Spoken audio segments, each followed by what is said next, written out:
All right.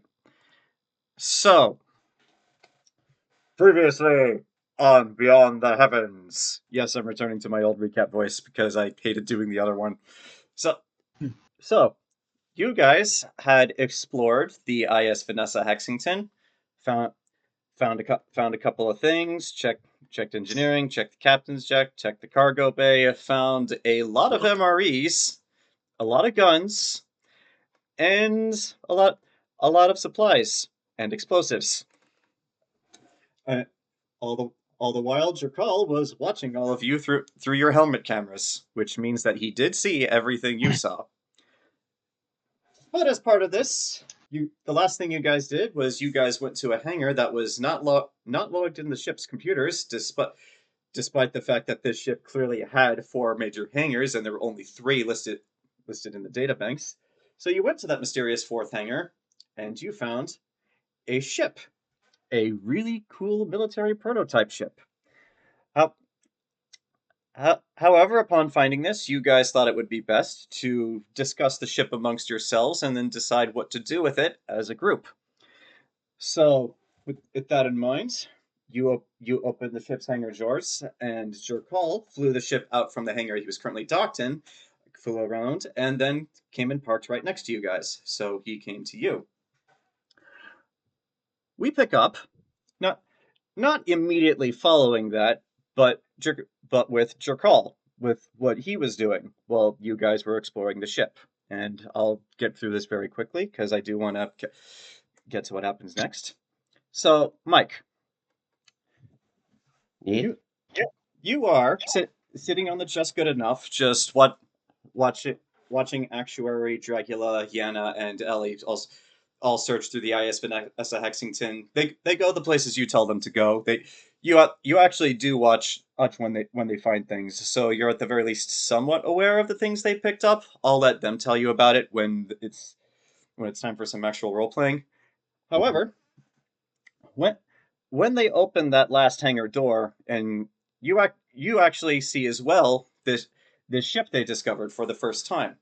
And I described it last session, but I'll describe it to you. Mhm. It look it looks kind of similar to like a 50 caliber bullet. Like it comes to a point in the front, but then it gets rounded like a bullet does. It's oblong in the middle, but then towards the end it rounds back out, and it comes to a point where it has five engines that kind of look like oscillating fans. I mean, like three oscillating fans stacked up together. There's the main engine, and it has four sub engines that are built into a cross pattern. And it's also completely steel colored, as it does not even have a paint job. This ship is fresh. Just looking at it through their cameras, like there is not a speck of dust on the outside. There's none on the inside. There's barely any furniture like of any kind. It doesn't even look like this ship has seen any kind of voyage. It's been sitting here on the assembly shelf for so long. But as you're but as But as you're watching this, you hear in the back of your mind, yes, yes. Th- This this ship special. This this ship un- unique. Seen ma- Seen many ships over a long life. None like this. Take it's like take it. You use use it. See see what it can do. See if it will make you feared. And and then it is at that point that your crew contacts you. They open the door, and you have to stop listening to your patron as you fly the ship around, and then dock it in the hangar right next to the ship. At this point, you can just look out your ship's view screens, and it's right there to the left of you. But before we get to that, the door opens, and Actuary, Dragula, Ellie, and Yana all come back onto the ship. Takes a few seconds for you guys to go through the airlock, but you eventually remove your helmets, take a deep breath of mostly recycled air, Okay. Sorry, your whole thing there just made me think that. Okay.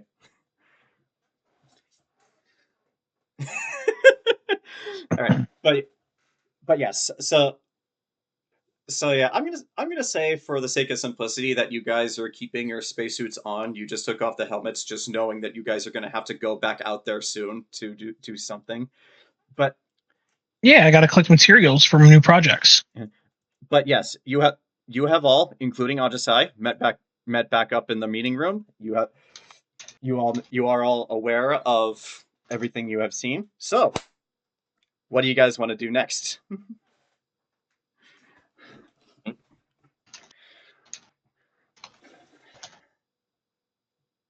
Captain. Wait, so we are all back together, right?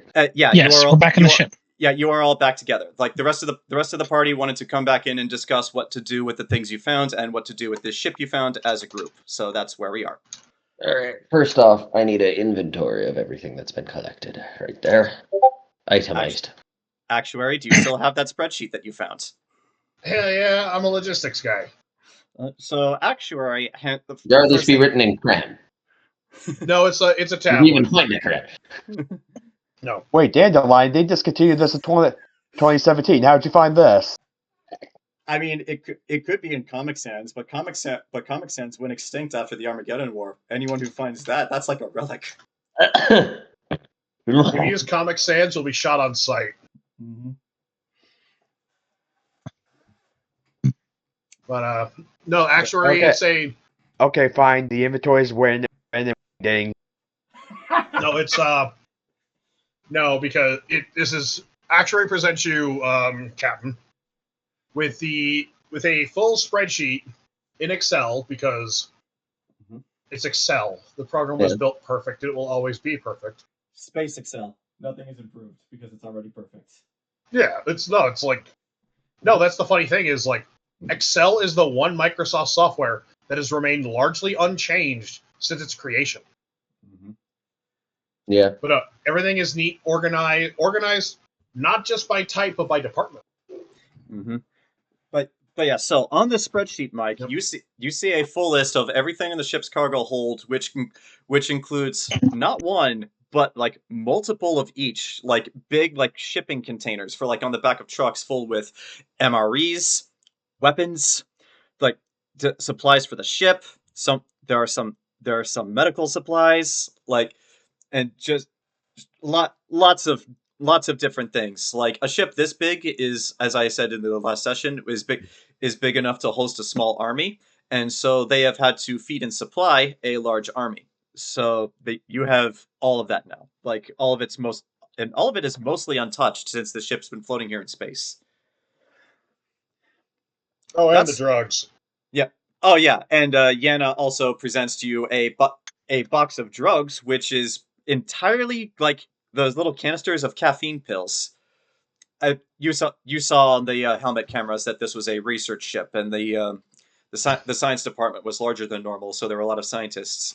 So a lot of them were like taking these caffeine pills to stay awake and keep working.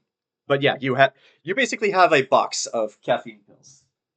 I'd say it's about like this big, but again, this might not appear big, but like caffeine pills. You get the idea. Yeah. Mm-hmm. Who's actually been carrying all of the unique things you found in all the rooms of the ship? Ellie, because Ellie's got a bag of holding. Okay, so do you present those to Jerkaul as well? Oh Do you yeah, Ellie walks up, like literally in front of Jerkaul, upturns her bag and just and opens it up. So yeah, Jerkaul, of the myriad of things you find a few key cards, a unique looking pistol that looks like it has magic infused in it. It needs to be identified.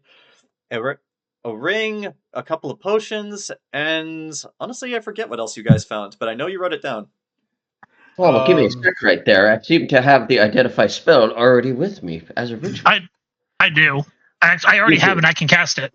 Ah. You're taking my thunder out of my sails right there. Yeah, because that's what's Ellie's job. And the eyeball.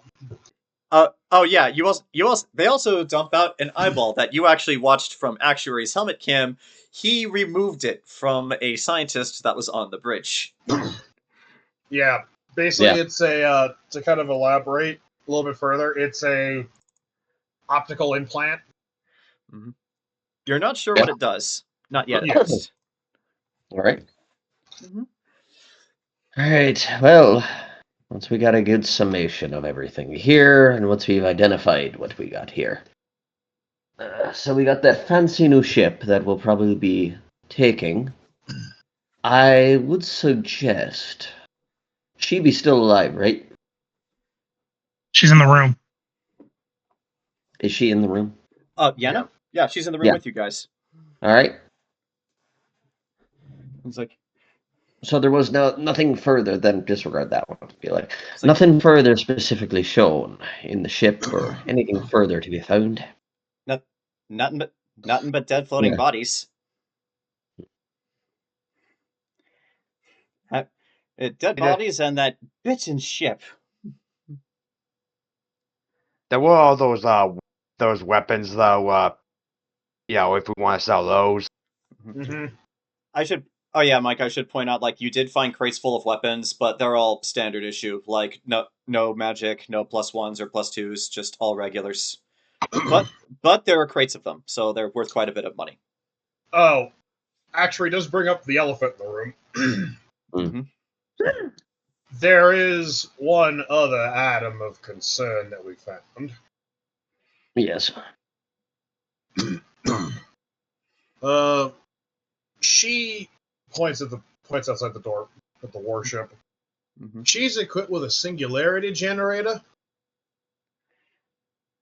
You did see that through the helmet cameras when Actuary was looking through the logs of all the weapons that were fired on the ship when it was attacked. You did see that the ship actually has a singularity generator, which the Hadozee would know because they helped broker this piece. Both the Terrans and the Zoth consider that weapon a war crime.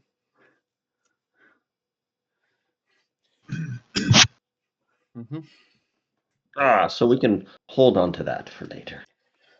Moreover, Captain, well, maybe it'd be a good. It'd be illegal specifically in the way of the Zoth and the Terran's way, but there be other parties that may be interested in defensive aspects of this. I suppose, but it should be some note, Captain. It was never used. In all the logs, Actuary then pulls out, searches through the tablet to the logs of the ships of when the ship was engaged in battle before it jumped. Did you copy those to your tablet? I'd imagine they were recorded because of the helmet cam. Okay. Oh, okay. So then yeah, that's fine. That's fine. But if I can bring that up, just to bring up the footage, because I'm guessing we have that ability. You'd have to go to one of the ship's terminals, but that's not difficult. That's not difficult. Like, Ajisai pulls it up. Actually flips through the footage. Mm-hmm. I'd like to point this out to you, Captain, because just to illustrate this, you probably saw this, but just from my own standpoint, I pull up the footage of that fucking massive ass ship. That what was the class called? It was a category 5. For Terran ships are ID'd by size based on their name. There's like Seraphim, Dominion, Throne, and all those. But the Zoth ships are categorized by size based on categories. Category 3 is like roughly equivalent to a Dominion. Category 4 is a Seraphim. The Zoth have a Category 5, which you do see on the footage, but Category 5 ships are usually only limited to Zoth space. They almost never leave it. And furthermore, the symbol on the Category 5 ship that you see, Dragula identified as belonging to the first Tyran Legion, which only answers to, like, the Supreme Chancellor of the Zoth Coalition. Yeah. But, Actuary points at the ship on screen for the captain. Mm-hmm. Whatever these people were doing here, drew enough ire that the coalition sent their largest and nastiest vessel after. Mm-hmm. At that statement, Dragula, you in particular, I would like you to roll me a history check with advantage because this directly relates to your people. But Mm-hmm.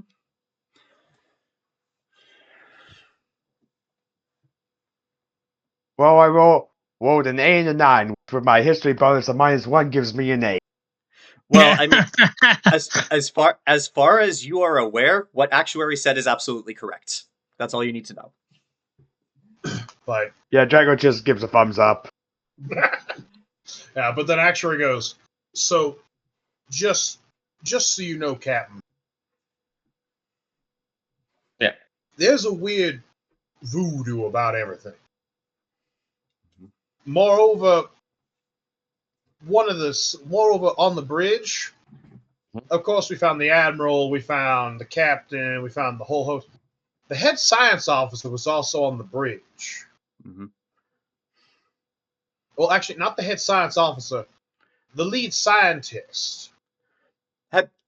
So, lead science officer would be appropriate for this situation. And also, just another detail to recall that you would have seen watching the helmet cameras is that when Ellie reactivated the ship, one of the things you guys discovered was that the AI that's supposed to run a ship this big, that when Ellie turned the ship back on, you guys saw that AI had purged itself along with all the records of everything that was ever being done on this ship.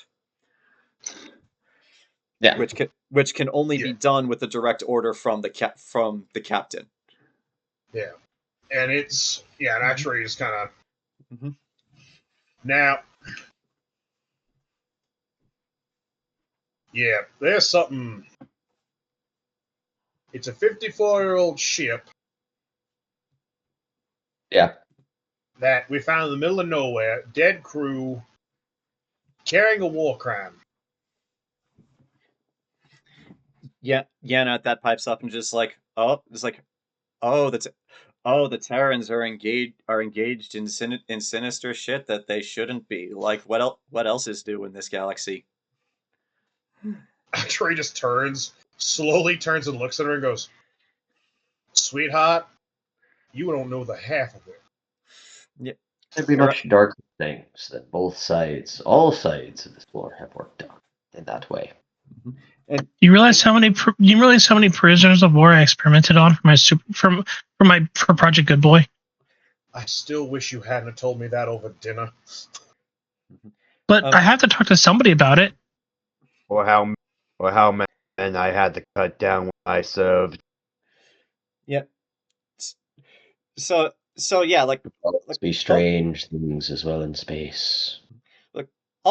all sides in all parts of this galaxy have done some shit that they would rather not talk about. So if you ask me, this ship carrying a singularity generator is not the weirdest thing we're going to see today. And actually, before I forget this, Ellie, because this would more or less relate to you, I'd like you to roll me a history check, not with advantage, but this directly relates to you and your species. So, yeah. History, you say? Yeah, because this would be history. You know what? For the giggles, let's just give myself guidance. Sure.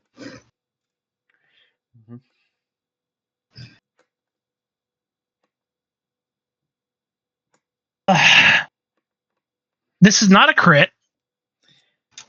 That is a 30. Okay. What? Okay, What did so you roll? I rolled a 19 plus a 4, and I have a plus 7 to my intelligence to my history check. Jesus Christ! Jesus fuck. Okay, so Ellie, I don't think you understand. Ellie is the smartest person in the room. Well, because you're the smartest because you're the smartest person in the room, you would absolutely know this. And actually, you would know the details probably of how it's meant to work. But a singularity generator, that's a Zoth weapon. As far as you are aware, and as long as you've been in the Terran Empire, the Terrans have never developed one. That type of technology has always eluded them. So the fact that this ship, the Vanessa Hexington, has one at all means several things. It means, one, they figured out how to make it work. 2, they made one, and 3, considering the records that said that it had never been fired, they had yet to test it. Well, that's not good. Mm-hmm. But Got it. yeah. Testing Yeah! it. Nice. Captain, Yeah. can I petition for a side project? With what? The Singularity engine. No. No, it's a singularity generator. A singularity engine is an Sorry, entirely different thing. Sorry, Singularity. We're gonna need a lot more flesh before we go. Say it again. Say what it is again. Singularity generator. Generator. Okay. Sorry, that Singularity generator. That's what I want a side project. Yeah, no, not gonna lie. Actuary suddenly felt a fucking cold shiver shoot up his spine. Like, I want to work on this.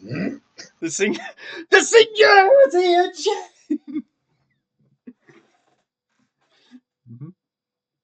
I'm uniquely qualified to be able to work on this. Sadly. That regrettably you are. Unfortunately, acquiring the singularity generator might be difficult because it's a big weapon that's like fitted to the outside of the ship. You'd need to go out there into space and remove it, and that might take a bit of time. And even after you remove it, you're going to need to put it on a ship, which has a lot of cargo space, because, yeah, that thing's not tiny. We have an empty ship. That is true.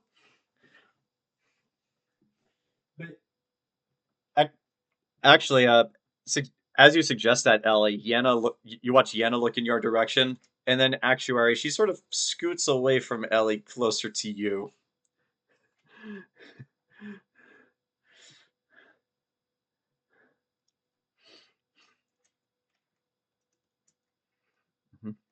So, if you all make a decision, I'll go ahead and I'll figure out what the shit that I'll figure out what stuff we pulled from the ship is. So let me see. We've got touch rings. This one, some sort of this not be your holds up the gun. This not be your like specialized weaponry or such, right? That is a pistol that has magic infused into it. It's not like Actuary's, but it is a magic gun, but it needs to be identified. No, Actuary. I'm Actuary. down there, lots. No, Actuary. With that, Actuary basically, he will actually present his. He'll actually takes out his weapon, and he presents it to the captain, and basically lets the captain inspect it. Huh. Puts down the other one. Is the other one just like a standard pistol? Yeah, it's a standard pistol, but it kind of has like these pinkish neon like lights running down the sides, and because you're a magic user yourself, you can just tell by looking at it just based on that and like some of the runes on the handle on the side. This is a pistol, but it has been infused with a magic spell. You just don't know which. It's a boomerang pistol. I will examine your gun. Roll me an investigation check for Actuary's gun. Yeah. And if you want, I can describe it. Yeah, describe it right there. That's cocked. And actually, since you're showing it off, Yenna is going to want to take a look at it as well. Unfortunately, she rolled a natural 1 for investigation, so instead of looking at your gun, Actuary, she's looking at you. Specifically at one part of you. Actually, no, let me rephrase that. She's looking at your gun, just not the gun that you gave to Jerkaul. You need to stop. That's impressive, considering. But basically, this is what you're handling. And essentially, it is... The cylinder is essentially a custom piece built by Actuary. But essentially, when you get the feel, if you like investigating it, this weapon is basically designed to handle firing this cylinder. And the ammunition that's in it. Moreover, it doesn't so much fire bullets as if you open it up and inspect the bullets inside, these aren't bullets, these are slugs. More stopping power. But basically, it's a long barrel, but it's actually designed and it is designed comfortably for Actuary's fucking big-ass mitts. Actually, when you look at it, It is specifically designed for Actuary's for build. Actuary. Yeah, it is essentially. You realize, like, if you hold up the weapon like you're about, like, like your shoulder, like you're gonna fire, like you would fire a rifle, right? Yeah. You realize that it's oversized for you, and you realize that the stock, everything about this is custom built, so that way it is perfectly fit to Actuary's style of combat and his training. Yeah, and with your This 16... is Oh, okay. Yeah. Okay. And and I will say this: Mhm. the cylinder is of Tyran design. The weapon itself leans more towards Tyrannified, Empire-ified Zoth weaponry.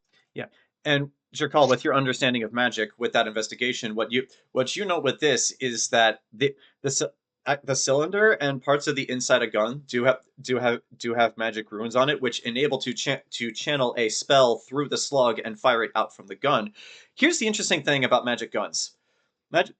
Magic guns in this setting are basically like wands or staves. Like they have charges, and then when they run out of charges, they're basically useless. You got to throw them away.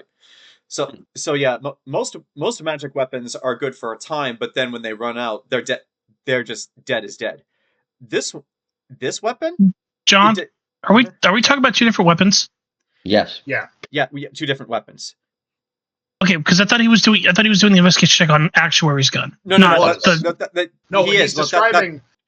Basically what he's saying is, like, the gun that he picked up, the one with the pink lines, is to fire a single spell. My gun is designed for a multitude. Yeah, cool. Sorry, I just got confused of who which one he was investigating. But like more importantly though, like the gun that you guys found on the ship, that's a single spell, and once that gun runs out of charges, it's dead. But Actuary's gun, it does not have that limitation. It can go on forever as long as you could reload it with a new slug. Well, it's because it's a gun. Yeah. Yeah. It doesn't fire any spells. Yeah, it's the bullets are enchanted. Mm-hmm. Well, yeah, basically, the cylinder's enchanted, but that's neither here nor there. Yeah. But yeah, like the important takeaway from this is that most magic weapons, once they run out of a charge, they're dead. Actuary's gun does not have that limitation. Oh, also, I'll give you this one, Captain. Because as we point out, you understand magic, right, Mike? Yes. He's a caster. Right. One thing I will basically give you. This is because you'd probably have seen this, but it might be a rarity for you, given your history of travels. That is designed using Kath understanding of magic, which is very limited. No, but I mean, Kath understanding of magic is rare culturally, but yeah. Well, I mean, the Kath had an understanding of magic. They're just learning more due to their association with the Terrans, and they're learning about what's real and what isn't, what works and what doesn't. This is old school. Yeah, this is designed. Yeah, because Actuary built this himself. This cylinder is crafted by himself. This gun by itself is the culmination of multiple cultures. Mm-hmm. Yeah. But the cylinder itself, like, if you were to take that out and investigate that exclusively, it is essentially made using the Kath understanding and the Kath way of thinking how magic works. Pre-Empire. Uh-huh. Because, like, there's Kath magic after the Empire. This is designed using Kath magic before the Empire showed up. Which is weird, considering Actuary grew up on a fucking Imperial planet, like one of the big Imperial planets. Mm-hmm. And But even Actuary understands this, and he's kind of... Well, Actuary's just kind of like, well, that's how all Kath think about magic, right? Tell me I'm normal. No. Ellie pats your arm. No. But you're my kind, so... But you're my kind of not normal or pretty. Shit, actually, are pretty. John, during this investigation, since Ellie didn't have anything else to do, she identified all the shite that we brought back. Okay. What would you like to know? What is what first? We'll go with the special gun that needed to be identified first. Okay. This this functions identically to the wand of the same name. This is a pistol of magic missile. That's good. hmm But yeah, like if you're familiar with the wand of magic missile, this functions the exact same way. All right, so we Okay. got a pistol, magic missile. There was something else that needed to be identified. I'm trying to remember, but I don't recall. It was a ring that you guys had found on Dr. Tadashi Hikari's body. And Oh yeah, the signet ring. Yeah. It wasn't a signet ring. It was just like this weird silver ring with it looked like a ruby in it. But in identifying it, you find that it is a ring of mind shielding. I'm just going to put this over here for a quick second. I haven't told you yet. Mm-hmm. So be like, oh, this ring's just not normal. I would like to rigidly cast Identify as well. Mm-hmm. So Jerkaul throat punches Ellie. Mine now, loser. I don't know. I don't know if he's strong enough. He only has a 12. Okay. So, in addition to that, you also, one of the vials of mysterious liquids you find is identified to you as a potion of clairvoyance, single use. Well, all right then. Mm-hmm. And the other vial that you find is your identify spell flickers for a second because you think it identifies it, but then it gets weird. But then it comes back to normal, and what you find, this is a small vial of acid. What makes this acid different from most forms of acid, though, is that this one can eat through the outside hull of a ship and punch a hole through it. Vial of acid? Question mark. Really good. Yeah. It's only like about let's see what's the okay. You know what this will do? It's only about this big though. That's a lot of acid. Well, I mean, yeah, but it's like I said, single use if you want to make a hole for the ship big enough to matter. I don't need it for a ship hole.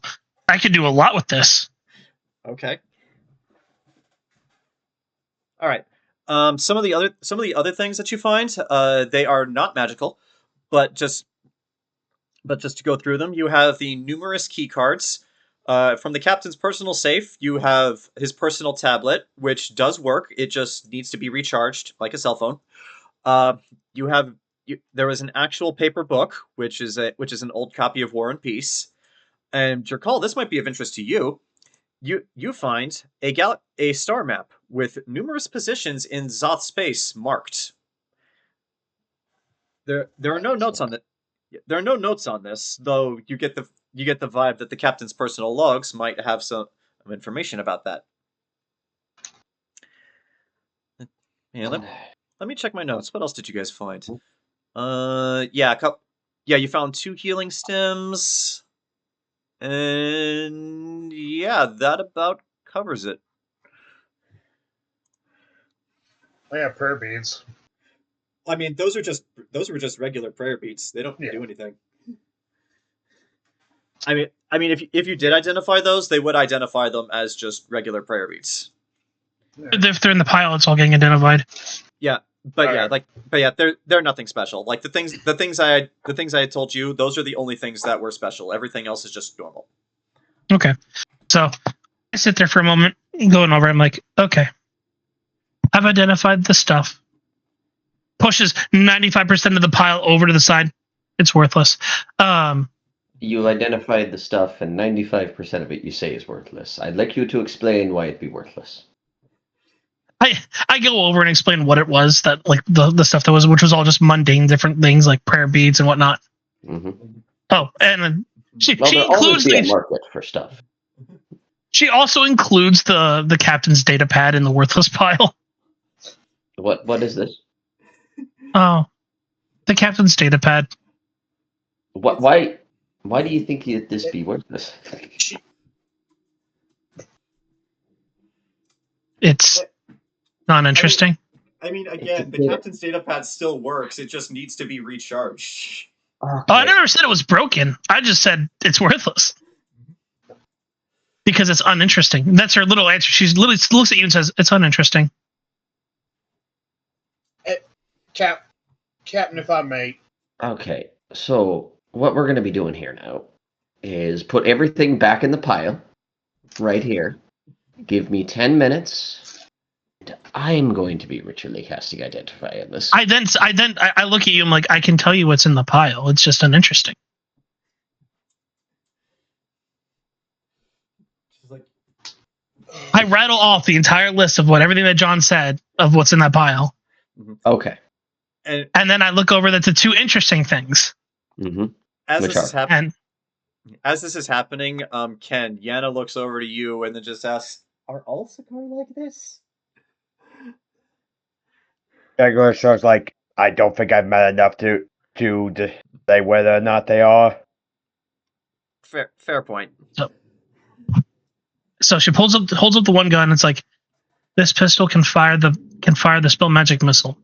Most like most things though, it's a one and done. Mm-hmm. If I read the description of the wand of magic missile correctly, it has charges, but once those charges are gone, they're gone. How many charges does it have? Let's see. Wand of magic missiles 5e. It's got 7 charges. It regains 1d6 plus 1 charge expended daily at dawn. Okay. If you expend the last charge, it's destroyed. If you roll a d20 and roll a 1. So the charges come back every day, but you have to roll to see if you get how much you get back out of 7. Okay.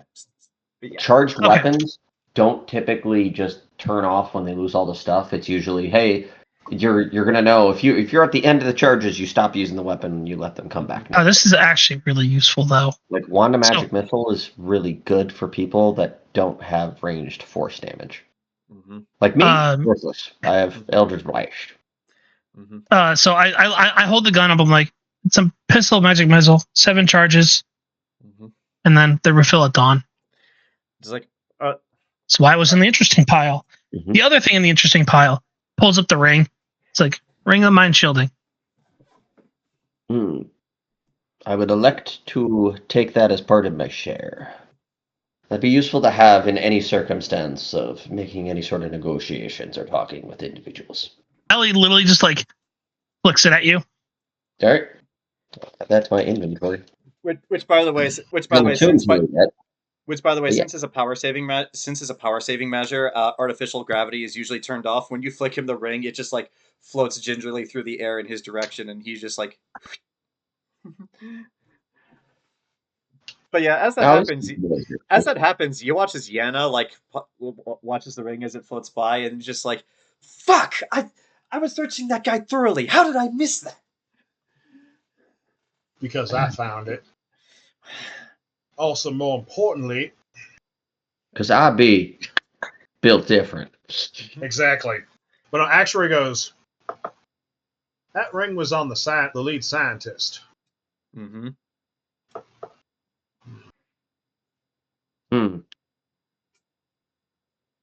Well, there be a handful of species that speak specifically into the mind. Yeah, a lot of them. And you did say, and is known, this more be a Zoth type of equipment.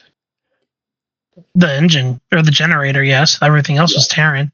Yeah, ring of mind shielding. Both sides have that. However, you are correct. As the Zoth and the Sakaar do speak telepathically, like that would not work on someone wearing a ring of mind shielding unless they let them in. Or oh shit! Actuary kind of goes, oh, I have a terrible suspicion what drew their ire, but we can come back to that. Yes, they're rogue. So Ajisai is a rogue. Yep. Does anybody want to reserve the? I turn the Ajisai and I just I palm the pistol in her hand. All right, so we got the pistol. I do have in the ring. Does anybody else want to be specifically putting any sort of choice on equipment? I would. Yana raises her hands.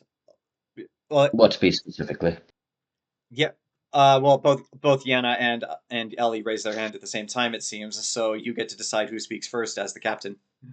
I'll allow Yenna to speak first. It's like it's like Ah, it's, it's like ugh. yeah, like just steering this conversation back a couple of pegs. That ship outside. What are we gonna do with it? One thing at a time, sweetheart. Okay. I have a Okay. plan, specifically currently. But Oh, we'll be you. handling that later once we be divvying up loot, figuring out specific points. Mm-hmm. And then I have systems or various places we could go to. Sell any unneeded loot. But as said, now back to Ellie. Mm-hmm. Is that a no on the generator? I didn't say no on the generator. I said no on your plan of whatever you be doing in the generator because that'd be very dangerous right there. Mm-hmm. And also, just to clarify, when I say singularity generator, I mean this thing could wipe out a solar system if used incorrectly. And it's very So useful the to solar have. system. Yeah. Okay, cool. Alrighty. Well, Singularity. okay. Other than the generator, there are a mountain of supplies for other side projects that I can utilize. That and the medical equipment. Mm-hmm. Mm-hmm. I can make things. All right. It's like, so wait. So can you make anything? Above board, as long as the DM tells me I can, yes. But Oh, but he's God. like, I'll get back to you on that. All right. So all right. So all right. So the ship. Yes, that's beautiful. That beautiful ship outside. What what are we gonna do about that? Well, I'll be taking specifically that ship right there. We'll be hitching it, figuring it out. Most likely taking it to a third-party system to register. I'm just like, wait. So wait. You're taking the ship. You want it? Yes, we are taking the ship here. Okay. Specifically as in addition to the just good enough. Actually, at this Ajisai speaks up. It's like, I actually have an opinion about that ship. Why shouldn't we take it? I mean, if it really is a better ship than the just good enough, and it's just sitting here, why shouldn't we? I mean, it's Last I said I was taking the ship. okay. So yeah, I'm Hitching the ship, registering the ship, getting all the paperwork seen as legal right there. Modifications of any of the ship to make it, less noticeable as well. Mm-hmm. It's like it's like Hell, simple as putting an outside chassis that makes it look like a different model. Okay. Roll insights on Yenna as you say all of this.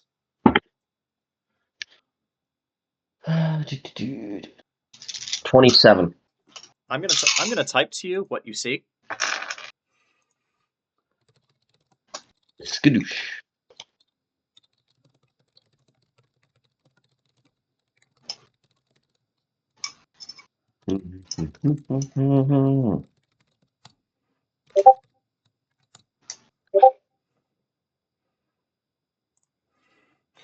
Mm-hmm.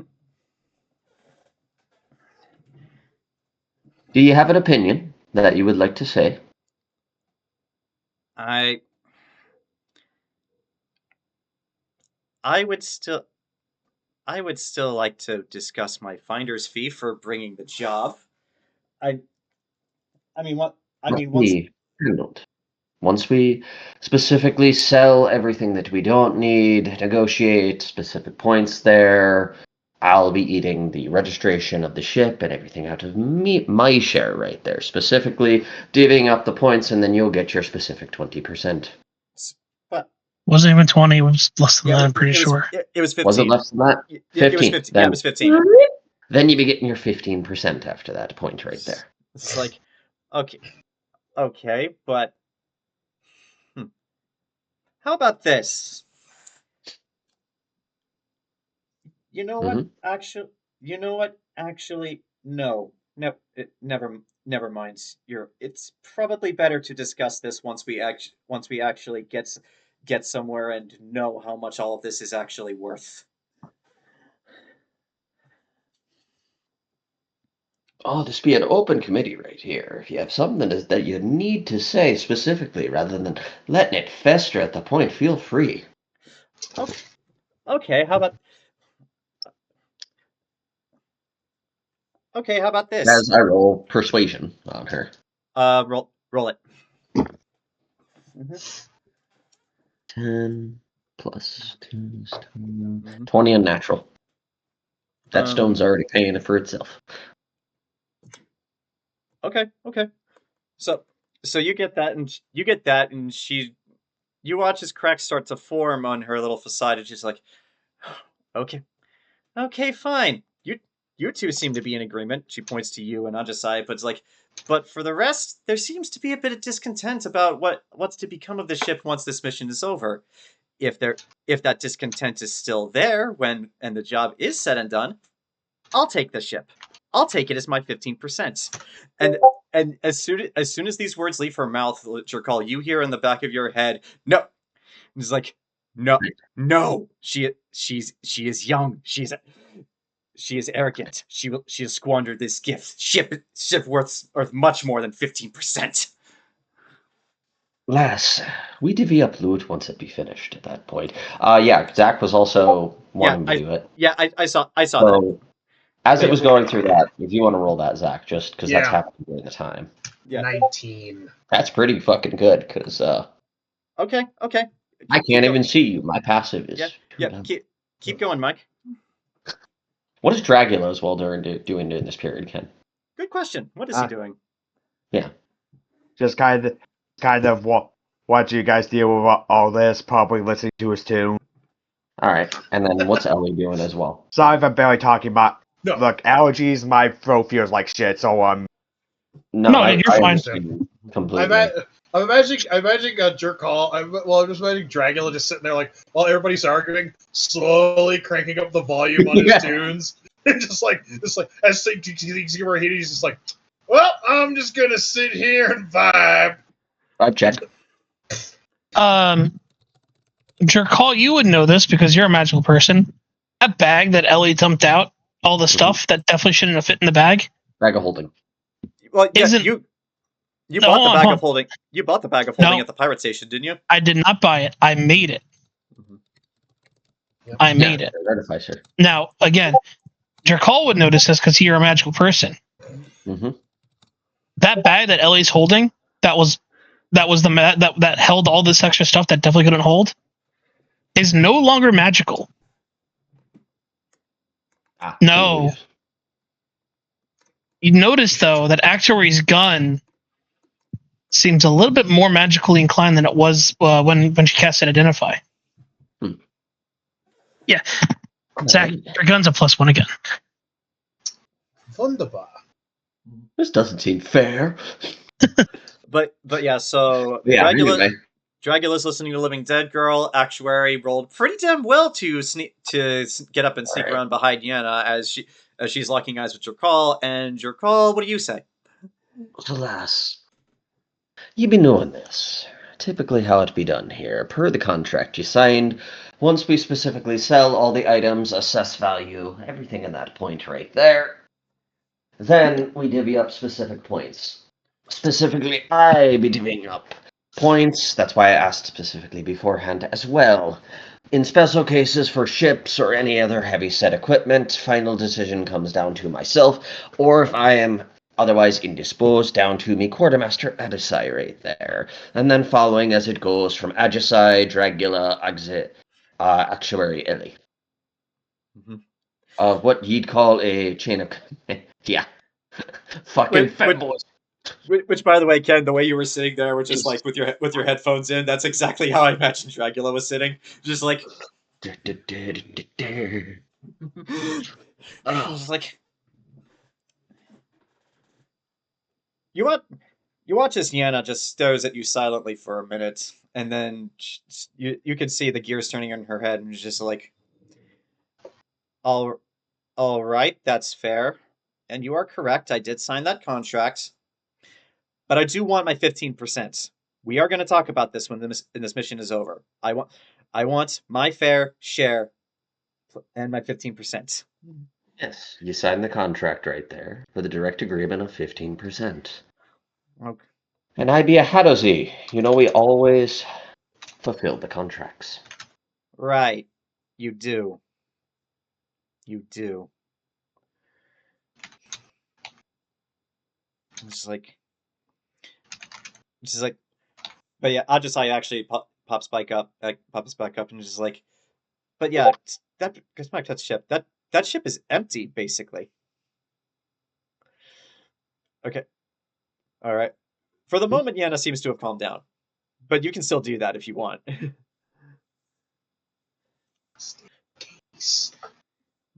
Why is it that Up to you. why is it that Ajisai is rolling better for stealth than and Yana? And Yana's a fucking rogue. It happens. Well, the problem is stealth is stealth. Perception is the other thing. You need a passive to Yeah, just see that. Yeah, but also, I rolled perception for Yana to see if she could see him. She rolled a 1. That's Also, the second one she- she's rolled this You also semester. couldn't tell because she's paying attention to yeah, Jerkaul. yeah, and also, Actuary is a big boy. Actuary is a very big boy, but he's a stealth build. He's a dex build. I got But you. he's standing behind her, just like, I'm less complaining about the mechanics of how you made this work Yeah. and more just with the terrible rolls I've gotten for her so far. It be happening. because if shit goes sideways, Mm-hmm. All right, What? so, but yeah, all right, Ajisai speaks back up and is just like that. But yeah, that ship is basically empty, right? Every room you guys went into, well, not every room. There's nothing in it. How much how much of the shit we found? How much of the shit you found in the cargo bay do you think you could stuff on that ship? most of it. Hmm. I will. I will say. I will actually say to that some of the containers you found are like big shipping containers. You guys can't get those through. You can't get those through the airlock door that you walked through the first time. But that being said, if a ship that big, it must have its own cargo bay with its own cargo bay door. So if you could get that open, getting those in would be easy. Yep. Mm-hmm. But Mm-hmm. I guess this actually, but if this is an open discussion, if I could make a suggestion, Yes. Actuary says standing behind Yana. It's at that moment she only just now notices you there. But Even if we can't get all the containers in it, all the just good enough, we can unpack what we need, unpack the important stuff. Basically, we can stuff every corner of that ship and then tow her someplace to get her registered. Figure out what we can do with there, and then when we're there, the captain has probably connections stemming through his family. He could probably arrange for a broker or somebody to come and buy the goods off of us, save us time and fuel costs. And in the meanwhile, we can take our time kitting it out, getting familiar with it, kitting it out, and as needed, file off any serial numbers we find. Yes. Then again, this whole thing's over 50 years old. I doubt many people would be looking for it, and let alone anybody who would be looking for it is probably dead. also, Or so goddamn old they're lost their mind. Ajisai pops back up. Also, I saw on the helmet cameras the ship's AI purged all the records on the Vanessa Hexington, including any records about that ship. So that means whoever knew about it was on there, and they're all dead. Well, maybe they purged some of the records, but we could still pull out that ship's black box, so, I grabbed the captain's data pad. I plugged that data pad into my data pad so it charges off of it. Yeah, that's gonna take a little bit. It's like charging a cell phone. But at least that's my 2 cents, because right now, We got a whole lot of goods. And even then, I'm sure the captain might agree. Having a third party assess we can all presume what the worth of everything is. But having a third party who has no interest other than a service fee probably give us a much more fair estimate on things. Jerkaul, you actually do know someone on Sixth Heaven who specializes in this sort of thing and could help you. However, if you were to send a message to him, he could meet you on another system. Yeah, I'd prefer to meet him in a third-party system, specifically corporate or any bit of. We're right outside the Ryuga sector. Ryugyu, and Ryugyu. Sorry. Ryugyu is the capital planet of Hoshimitsu space. So yeah, which is Corpo. Yeah. Well, so that'd be perfect. We're right outside there, so it's fine. Oh yeah, we're there. Then let's do it. Well, actually, raise his hand. Captain. Yes. I don't know if it's the same experience, but maybe not going directly to the capital world of Hoshimitsu space, because I imagine their fees would be high. Maybe not the capital, but one of the planets there. It's gotta be a lot of them. Well, again, just to reiterate, there are many stars and systems of planets in each of these hexagonal spaces. That's just those are just the spaces you need to jump to get to. But like once you're there, you can go wherever you want. No, I know. I'm just making that suggestion in character, but just because I imagine that it's kind of like going to like downtown. I guess it's kind of like buying something in downtown Phoenix or Denver versus going to fucking Inglewood or Glendale. Yeah. The taxes will be a lot less. Exactamundo. But actually, I'll just say that. No, also for whatever reason, why do I imagine that in corporate space they don't call their other planets planets? They call them. They have the home planet, right? Which is like. Yeah. Why do I imagine they call their like? Oh no, these aren't our other planets. They're our subsidiaries. Well, I mean, it depends on the corporation, but you're pretty much right. No, but I imagine this is like corporate speak for their other planets, as they call them either holdings or subsidiaries. Yeah. It's like also, Mike, I'll give you this one for free because this is common knowledge. Hoshimitsu space, the Hoshimitsu Corporation is pretty much Weyland Yutani. So their planets are named in a similar fashion: LV426, IV247. Yeah, Ryugyu is the only one that has a real name because that's their capital world. That's where their corporate office is. What should we call this planet? 419. Of course, Lord Frieza. Let's see the future. I mean, Vegeta has a kid. At least the Legion Corporation pays its employees fair wages and gives their planets actual names to make people feel like they have a home, unlike the Hoshimitsu who just run everything like a business. I mean, well, Hoshimitsu did have that plan to start dropping cities on people.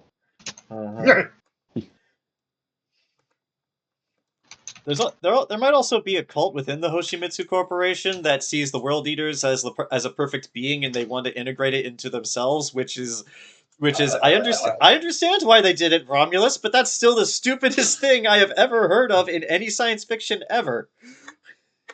Yeah. Like we must integrate parts of the alien into ourselves so that we could become space worthy. No, just no. Well, okay. Weird little thing. Why they believe that is because they're creating colonies so fast they're killing people. So they think that. So basically, the only reason why they want to integrate it into their system is so they can keep up. What they're doing. It's still a terrible idea, no matter how you slice it. It's fucking terrible, but it's their solution because they can't slow down. Yeah. It's the reason why. It's the whole thing of terraforming takes decades. And they're the shake and bake colonies, which are fucking awful. Yeah, and the shake and bake, like the fact that they call the colony shake and bake is fucking horrifying. Mm-hmm. Like, back in the 80s, like, oh, that's kind of cute and cheeky. Modern day, oh god, no. But yeah, like that whole scene of just like we have figured out how to integrate parts of the alien's genome into ourselves. That's like the same level as we figured out how to crossbreed the Ebola virus with the common cold. That's great, but why? Why did you There do are that? theories for humans in order to survive. You'd have to basically modify yourselves. Yeah, I mean, That's why Warhammer has all those different subhumans. They were No, modified. I mean, again, I understand all of that. I do, but that does not make the idea of integrating the xenomorph's genome directly into humans any less terrible. It's a fucking xenomorph. Those things just want to kill, eat, and reproduce. Well, the perfect organism, Yeah. right there. Yeah. That's why the engineers didn't make them. They just stole it. Yep. And I still believe that. We found it. I refuse to believe that the xenomorph is a perfect organism. It is. It is No, a it's not. perfect organism. It is. It has a perfect cycle. It's designed. Yeah. Moreover, And the only reason why it's a problem outside of Orbit's homeworld is if you go by the comics, it has a predator. Yeah. And a lot of the animals on the planet are designed to have defenses to it. And they're constantly fighting. Xenomorphs are fighting each other like ants. So they keep their population in check. But also, here's the thing about the xenomorph cycle, is that it is an organism that actually has a hive protocol, and where essentially when the xenomorph realizes that the queen is dead, it knows to Praetorian will become a new queen. Luckily. Yeah, it knows to essentially that there will be a new egg that will produce a queen.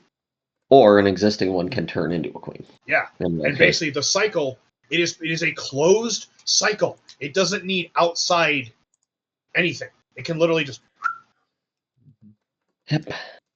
Moreover, it's a perfect invasive species.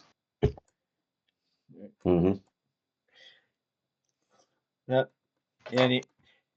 Anyway, so yeah, cycling back to the campaign, but yes, you are on the edge of Hoshimitsu space. But if you were to fly more inwards, there are a bunch of like random ass planets and space stations you can just drop off at. I will say though, Jerkaul, you would know this especially with your background.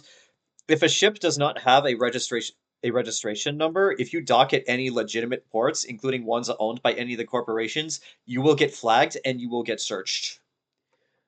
So yeah, you need to be careful where you pick to land. Yep. At least until you have a proper registration number. And getting a forged registration is, well, I mean, it's easy for you because you have the connections for it, but it's also not cheap. And Let me just go legit. Yeah. Yeah. It's like, because if we get a legit registration, then there's no reason to be, because if it's like, oh, it's a legit registration because no fake registration is perfect. Well, yeah. Eventually you'll get caught. You get a legit, you get a frame so the ship looks like any other ship because it looks different, and that's a problem. You don't want different looking ships. Mm-hmm. Okay.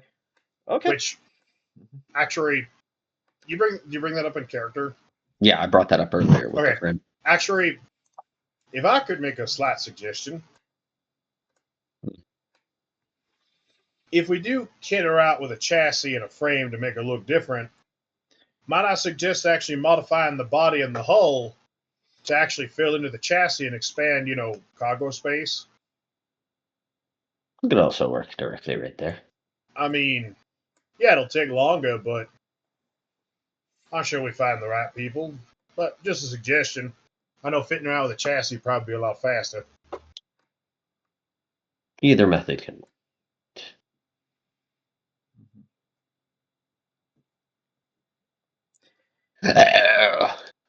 Out of character. But stop eating banana daiquiris. Bless you, Captain. Skidoo. So what happened? Jerkaul violently threw up blood everywhere, went to bed, and he didn't wake up.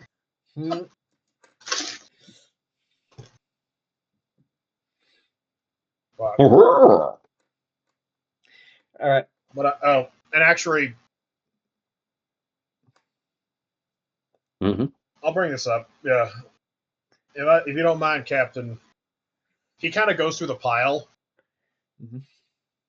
Yes. I'll take. He pulls out the scientist's eye. Mm-hmm. Which I forgot to identify that with the ID spell. That serves the eye serves as a key to a specific part of that ship. It seems you don't know which yet. All right.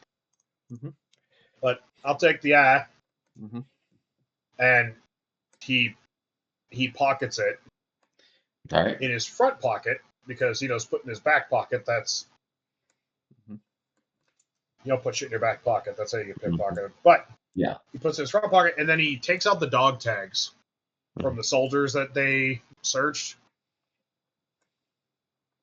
All right. I know they were shady shit or no. They were still doing their job.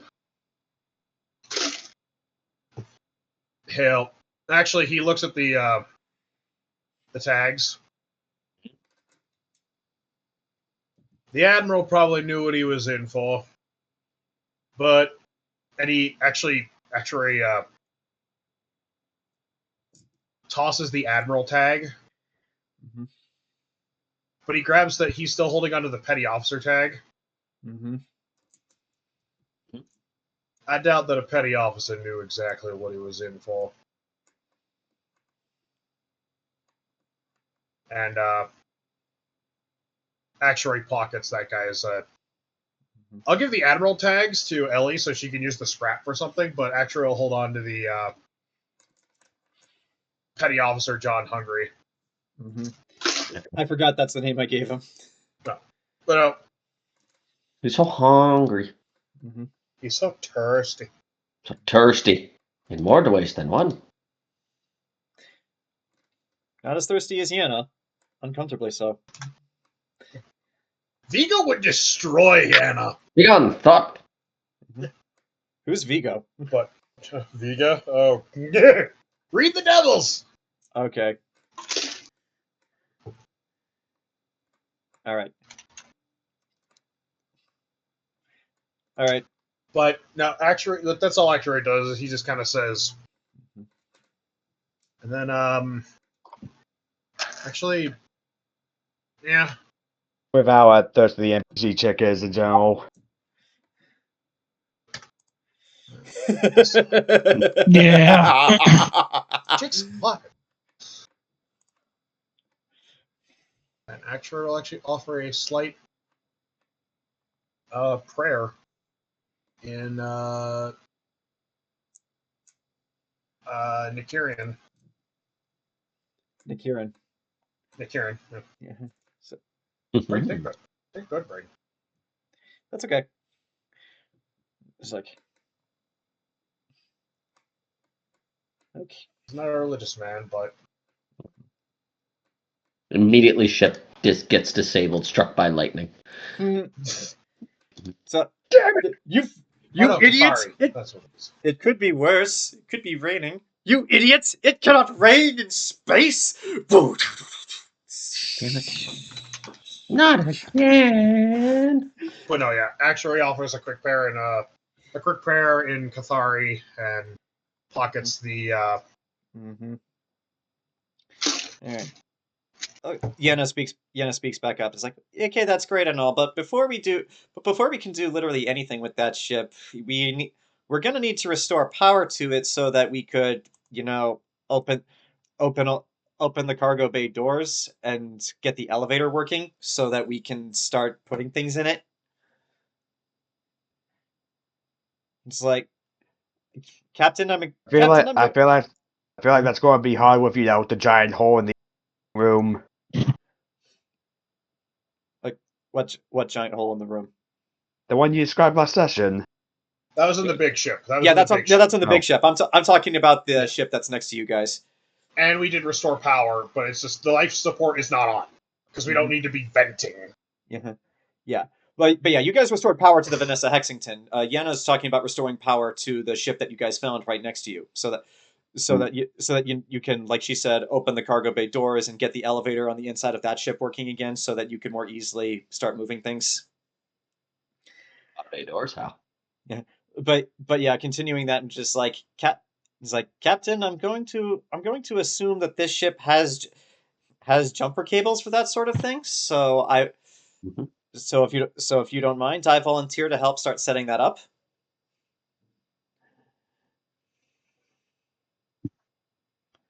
Can I roll insight on her? Sure, you may. Like,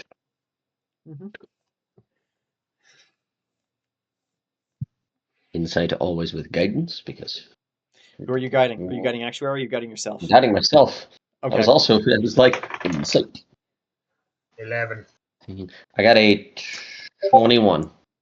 Actuary. As far as you are concerned, that she is legitimately offering to help in this instance. She does want to restore power to the ship, but yeah, Jerkaul pretty much the same thing. It is a legitimate offer to help this time. However, you do get the sense that she's getting a little antsy, and most likely she just wants her cut of the payment.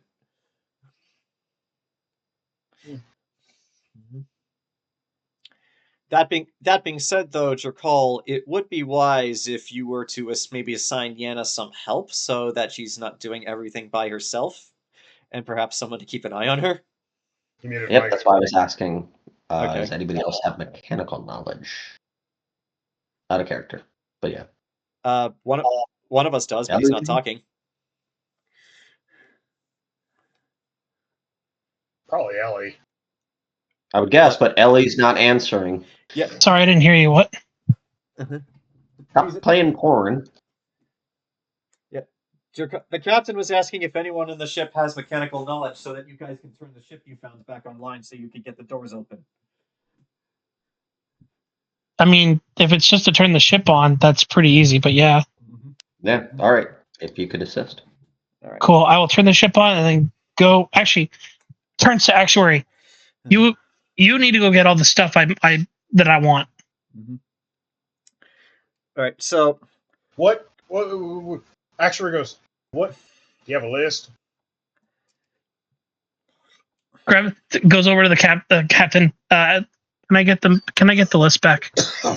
Oh, actually, yeah.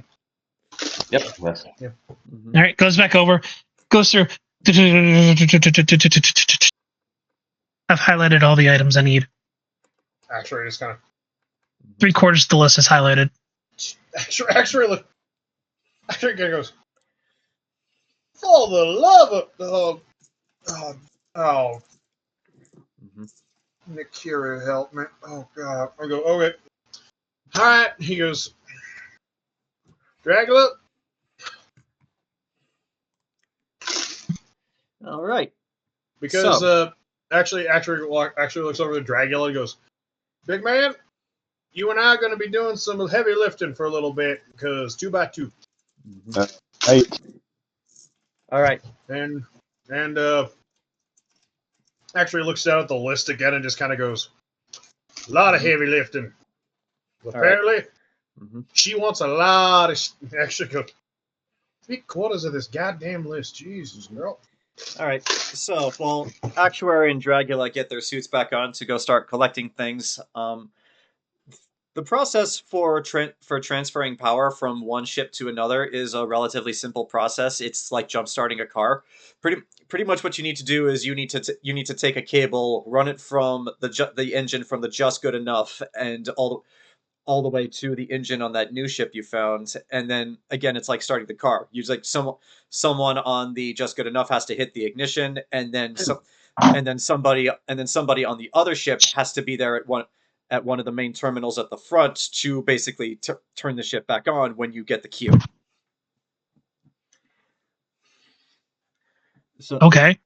So yeah, I get Jerkaul. So who's gonna go on the new ship? Who Yana's volunteered to hook up the cables, and Jerkaul, are you gonna stay behind on the Just Good Enough for now to turn it on? Yes. All right. So, Ellie, That leaves Ellie to go turn it on. But yeah, before you can turn it on though, I'm going to need you to roll me a Arcana check with advantage because Yenna is helping to attach these cables properly. Mm-hmm. Mm-hmm.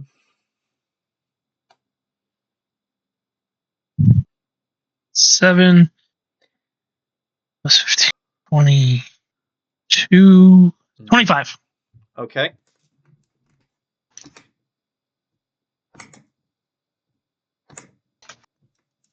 Okay. So, it's an easy feat for you. Like you watch as Yenna's trying to help, but you keep directing. Just like, no, that goes there. That goes there. And so like once you get the plug from one engine to the other, you go back on the ship, which I will.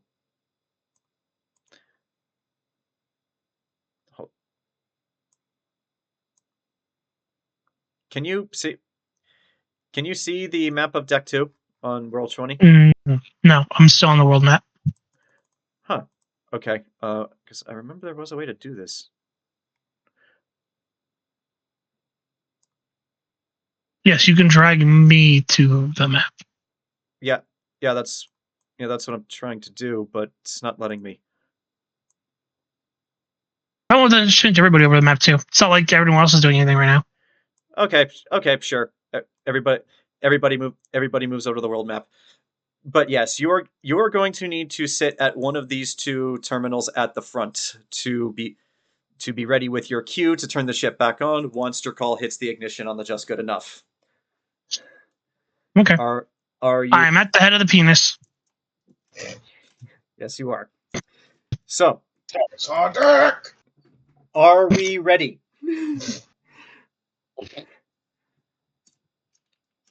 All right, Jerkaul, tell me when you hit it. I hit it. All right, Jerkaul, you fire up the Just Good Enough. The engine turns back on. The engine roars to life.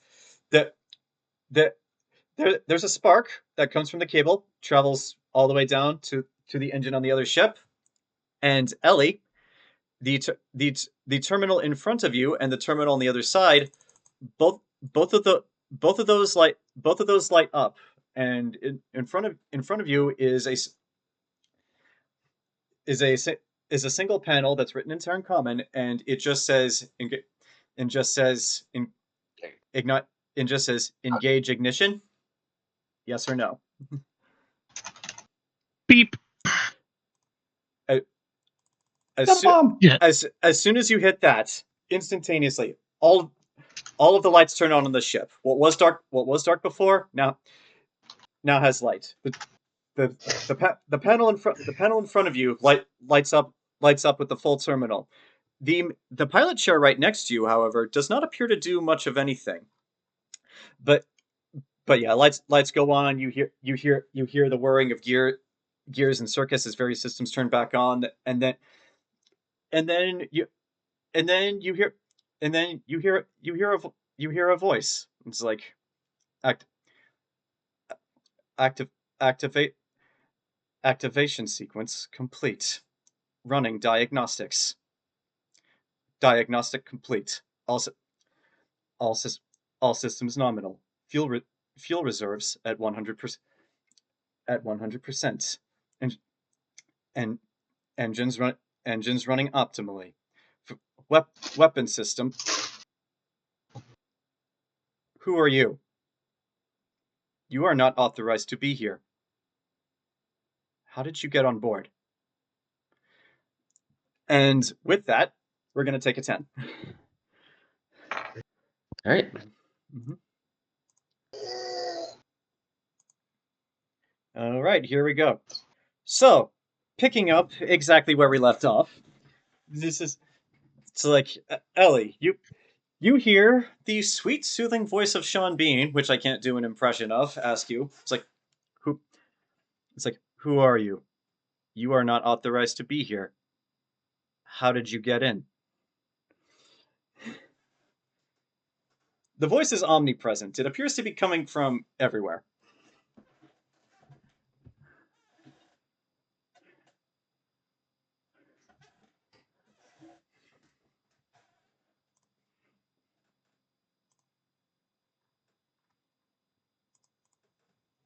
Just like, but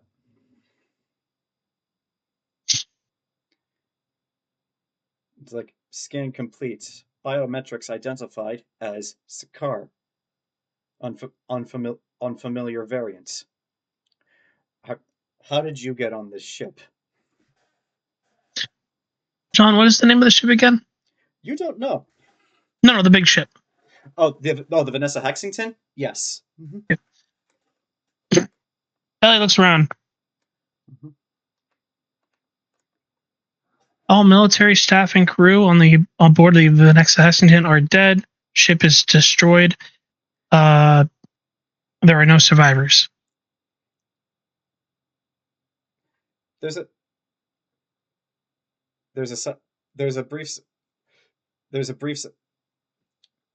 silence, and then you hear scanners indicate.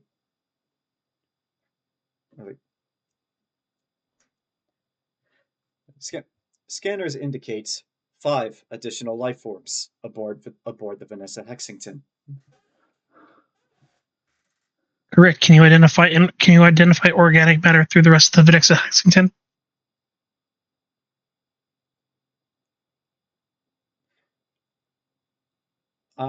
You are not Imperial person. You are not recognized Imperial personnel. I am under no obligation to answer questions. Nor I am under no obligation to answer yours. It's like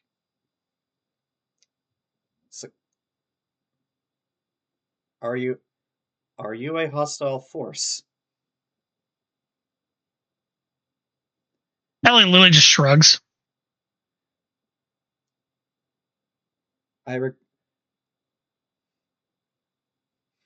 There's silence. There's silence for a bit, but then the ship asks you, "Where is Dr. Hikari?" Scan organic material on the Vanessa Hexington. Silence. It's like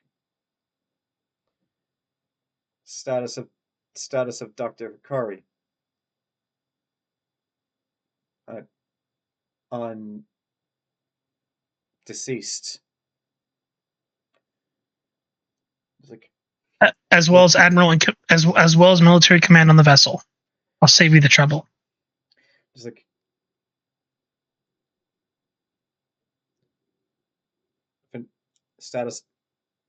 status of Vanessa Hexington inoperable. Location unknown.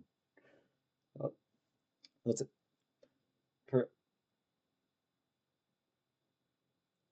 If are you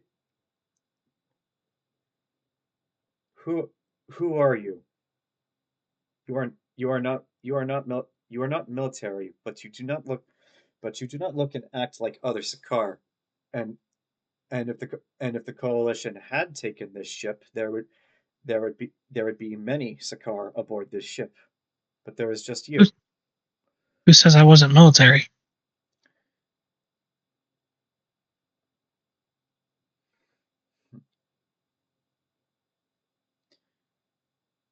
The terminal in front of you is unlocked. If you would like to start pouring through the data of it.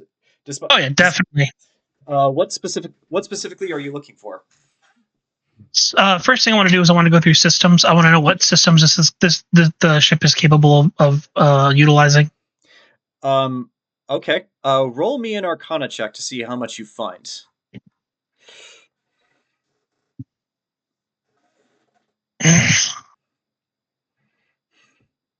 30. Okay.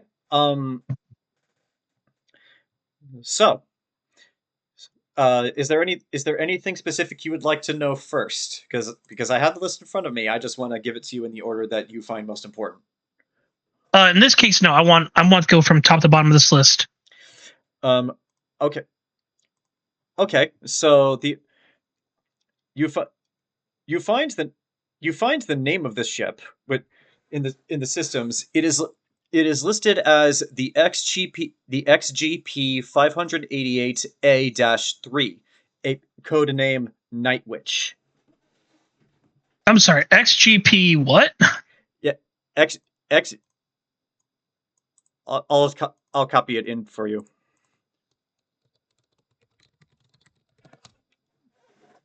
But yeah, XGP 588A-3, aka the Night Witch. As Ellie reads, it's like, your name is too long. It's just like it is an imperial designation. But yeah, continuing on, it is a Corvette class ship. The ship is outfitted for a crew of 15 plus an additional squad of Marines. However, it can operate on a skeleton crew of 5. The weapon systems, it does not have much in the way of weapons. It looks to you, just from reading this, they were adding the weapons, but then this happened. Currently, all it has is 6 personal defense laser cannons, which can shoot in all directions, as well as 2 torpedo launchers, which are currently empty. However, as far as the defenses, this ship has a hardened polyceramic overlay, which gives it a much higher AC than the Just Good Enough, as well as a shield system, which I do not believe the Just Good Enough has. Let me double check that. So we're light on weapons, but we got shields. Yeah. Yeah, the Just Good Enough does not have a shield system, and it does not have the hardened ceramic overlay. Also, you actually find this first with your roll. The first thing you come across, and you notice that the ship's AI does not attempt to block you from accessing any of this knowledge, as if such safeguards were not put in place. But the first thing you see is labeled as advanced stealth system and emission dampeners. And reading through the particulars of this, you realize what kind of ship this is. It's a stealth vessel. It's a spy vessel. Yeah, it's a stealth ship made for intelligence gathering and hit and run operations. Yeah, I realized that as soon as you mentioned that this did not have many weapons, I'm like, oh, I know what this is. But it also has an advanced navigation computer and an auto targeting system for incoming projectiles. It also has a gate creation drive level 3. By contrast, the Just Good Enough has level 2. There's also an additional system on this ship with it. To you, it just looks like a list of a bunch of names, but the names don't make any sense to you. I'd like you to roll an intelligence check on this. Just straight raw intelligence? Yeah, just straight intelligence. Mm-hmm.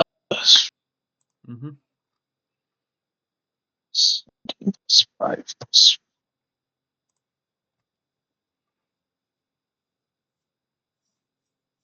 26. Okay. Parsing through the names, a lot of them seems unusual, and Ellie's particular knowledge of this I'll leave up to you. But some of the names you read are Iron Maiden, Axel Rudy Pell, Hammerfall, Edguy, Judas Priest, Pantera.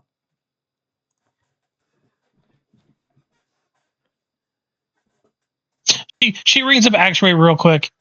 Actuary. Actuary, Yeah. at this particular moment in time, you are back in the cargo hold going through all the stuff with Dragula. Mm-hmm. Yep. What it?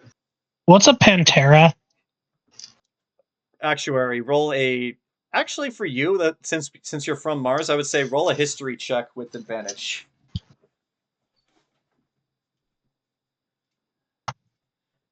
All right. Put my head right. Mm-hmm. 9. You have no idea what a Pantera is. Not a goddamn clue. Why? There's a list of weird sounding names here. Hold on. Wait a minute. Mm-hmm. Yeah, I got no idea. Yeah. Okay. What Then do you I'll mean weird? What do you mean wish the weird sounding names? Iron Maiden, Judas Priest, Hammerfell, Pantera. I don't know. That's just like a few of them. That Dragula smells like, oh, those are some classic human bands. Got a chunk of those on my Zune. Ellie, There's your answer. Ellie, the ship's computer asks, "Who are you talking to?" Weird. I keep going back through the list. As this is happening, the airlock door opens and Yana steps in. It's like, all right, so everything going okay over here? It's like I turn around and I put my hand up in front of my face. mm-hmm. It's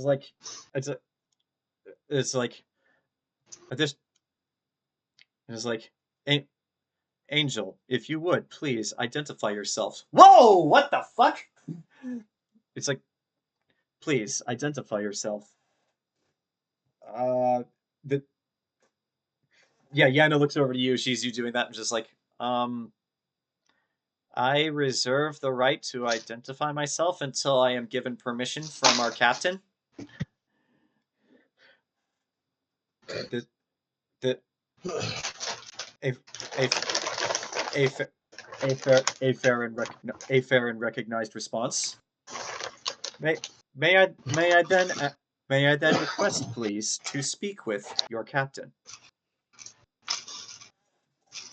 Not at this time. Mm-hmm.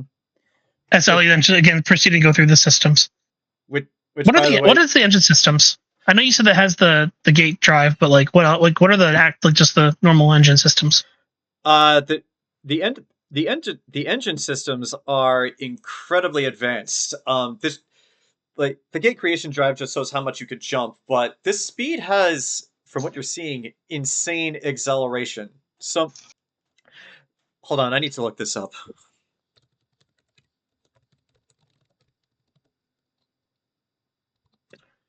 Okay.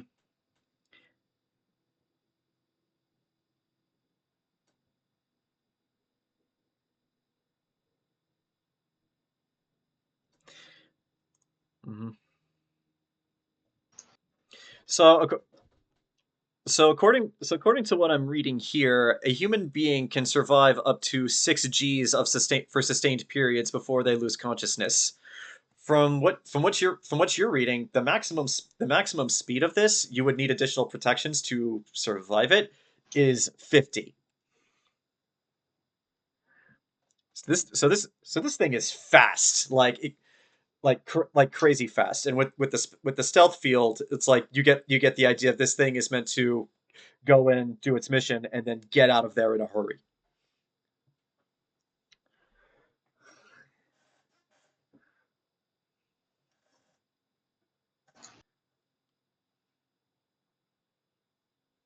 There's also a bunch of blank spaces in the systems from what you're reading, is as if they were, a lot of this ship seems to have still been in construction, as in they were going to put these systems on the ship before they got attacked, but then all of this happened. So right now it just has the basics.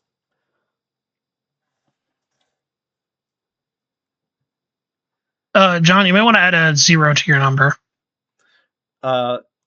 50 Gs is nothing. Huh. If you want, if 50 Gs doesn't break the sound barrier. Okay, then. No, I was looking up the amount of Gs a human can withstand before they lose consciousness. Correct. No, I'm just saying because to achieve 50 Gs, you just have to accelerate to 1,000 miles an hour within 1/10 of a second, and that's 50 G. Okay, but okay then yeah let's I'll look a bit more into that after the session. But the idea, but the idea is even with the dampeners on the ship that keep it from affecting you guys while you're on board, like the amount of G's you can still experience is crazy. Like this ship is fast, like ridiculous fast, like almost like it's a. Realistically, we can't even achieve. We couldn't achieve top speed on this machine because it would kill us in the process. You could, but you would need additional protection, like an advanced So it would kill us. It would kill us in the process. So that's okay. Yeah. Yes. Yeah, okay. Like I said, you could. You just need protection. All right. I finished going. Is there anything else of note going through the systems? Not really. Okay. Mm-hmm. What's it do for fuel? Is it self-sustained? It uses normal fuel that pretty much all starships do, and you do see that its fuel reserves are at 100%. So this thing is ready to go on command. Okay. I sit here for a moment after I think about it. I'm like, and then I reach out, Captain. Yeah. Ship is operational. It's a stealth vessel meant for espionage and covert operations. Also, it might just be fast enough to kill us.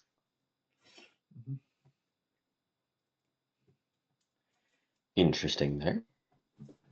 Mm-hmm. On a latter note, it also has a functioning AI. It seems pretty advanced from what I can tell. It's also starting to get a little frantic because I'm refusing to answer its questions. Which again, smart AIs on a ship like this are not an uncommon thing. The thing you need to be wary of is who programs the AI before you. Like what, and also Ellie, you would know this. Most ship AIs have an inbuilt security system in case any unauthorized personnel attempts to access the ship. Jerkaul, your ship has this. None were activated when you turned the ship on, and the AI did not recognize you.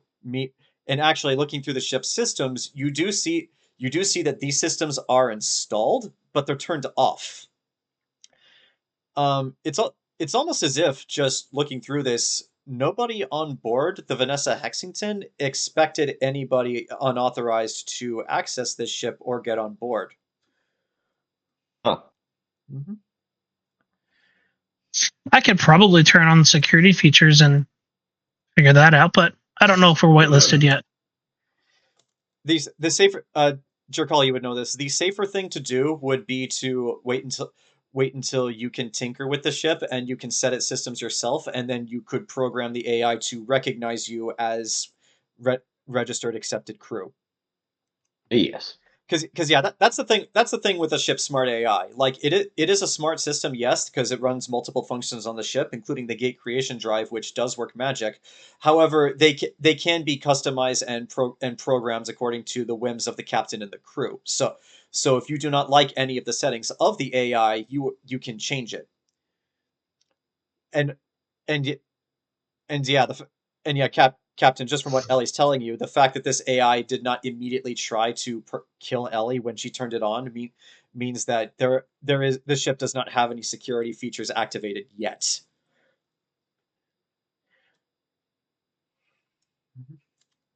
They're there. They're in the ship. They're just not turned on.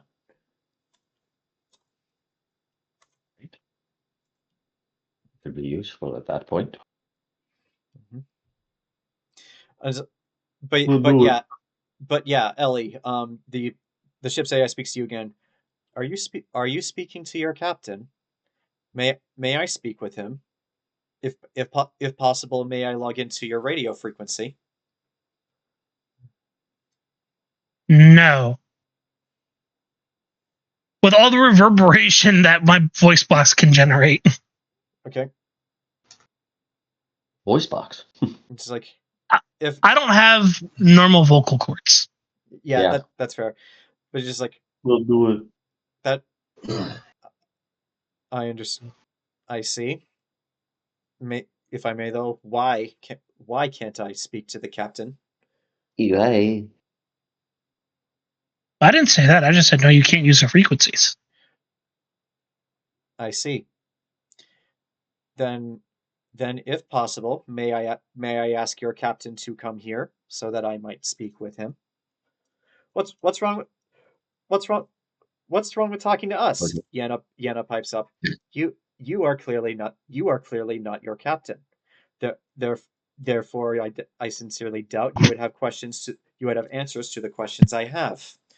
Also, also, also, judging by your disposition and your attire, you are clearly not an authority.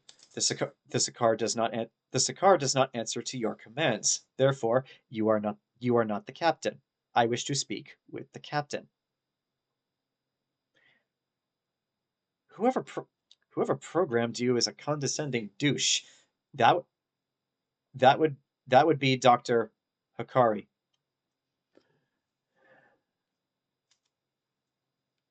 You forgot that's Tyran made. Of course, it's condescending, Mm-hmm. Captain. But Do yeah, you want to humor this? Do you want to humor this ship? Depends. You should, so you can babysit Yana, and I can go and make sure Actuary got the things I want. What is Actuary doing here? Actuary and Dragula are in the cargo hold collecting supplies and are in the process of bringing them back to this hangar. Which by the way, for the two of you, even though most of these are shipping crate size, like I said, you guys do actually find an anti-grav forklift that you'd have to go outside the ship and go around, but you could fly these shipping crates to the hangar. So That congratulations. depends. You have us forklift certified. That's a very good question. Are either of you space forklift certified? Hold on. Let me check. No, I am not. Well, we have two people I who are decided. not. I decided to roll for luck, and I rolled a 17. So I guess Dragula is. Miracle of miracles, Dragula, you are space forklift certified. Try to do with a forklift. Hello. Also, if you just in case you guys ask, yes, if you want, you can keep the space forklift if you want it. All right, so I will say that Actuary and Dragula have collected a few of the shipping crates. They've stacked them on top of each other, which was surprisingly not difficult to do with the artificial gravity off. Like all you needed to do was just deactivate the couplings that are keeping the crates to the floor, and then just lift it up again, easy with 0G, and then put it on top of the other one. And now you have I'll say you have a stack of 3, and you are flying outside of the ship and bringing it around. And I will say, Ellie, do you step outside of the ship to go meet Actuary? Only when the captain shows up, if he shows up. Captain, do you show up? Yes, I will show up right there, but tell Ellie to stay. Oh, as well. okay. In case Okay, for so- assistance. You can feel her disappointment telepathically for this. Yeah, good thing I haven't attuned to the ring yet. Yeah, Okay. you feel Ellie's disappointment telepathically, but she doesn't say anything. But yeah, Dragula and Actuary, the two of you arrive with the fork. The two of you arrive, lift the forklift and the shipping containers just in time to see Jerkaul leave your ship, and I'll actually say that Ajisai comes with you because she's curious too. And the two of you board the Night Witch, and as you step in, you hear the ship AI is like, Identified. Hadozee. Identified. Human. Ugh. It's like AI. All right. Captain Jerkaul the 13th. Mike, 54 years ago, which Jerkaul would have been alive back then? 53 years ago, probably the 54. 12th or the 11th. It's just Well, like the 12th died relatively quickly in probably less than 20 years. So probably, let's say the 11th was alive back then. okay, it's like the ship AI is silent again. It's like Tyran. It's like Tyran logs. Imperial logs identify a Captain Jerkaul the 11th, and a privateer who occasionally did work for the Empire. Are you associated with him? Yes, I be his descendant. That am I correct? Am I correct in assuming that the Sakaar and the Angel are your crew, as well as the additional 2 life forms aboard the Vanessa Hexington? Yes, they all be part of the current crew here. Well, then, if I may ask, what befell the Vanessa Hexington? What was its fate? Settled. All crew dead. Came upon it. We were not directly involved in the attack in any way. It's like the ship's AI is silent for a while. It's like you identify yourself as Captain Jerkaul the 13th. We are. What is the current Imperial Standard date? The answer to that, by the way, is 2039 after Armageddon. Can I say that? Ship's AI is silent for a moment. It's like 54 years. Last record. This ship has been off. I have been offline for 54 years. I would say at this point, Dragula, Actuary, the 2 of you have landed the forklift. However, the cargo bay door is not yet open. So, how do you guys want to get on the ship to talk directly to them, or do you just want a radio? Pod bay doors, how? Someone needs to open the pod bay doors. Mm-hmm. Ellie, Actuary will radio Ellie. Open the doors. We got cargo. I go and find the cargo bay doors and open them up. You do so. It's actually a relatively simple procedure. Whoever designed the user interface for this ship made one that is incredibly user friendly. So the two of you go onto deck 5. Mm-hmm. Wait a sec. Oh, did they change the system? I don't know.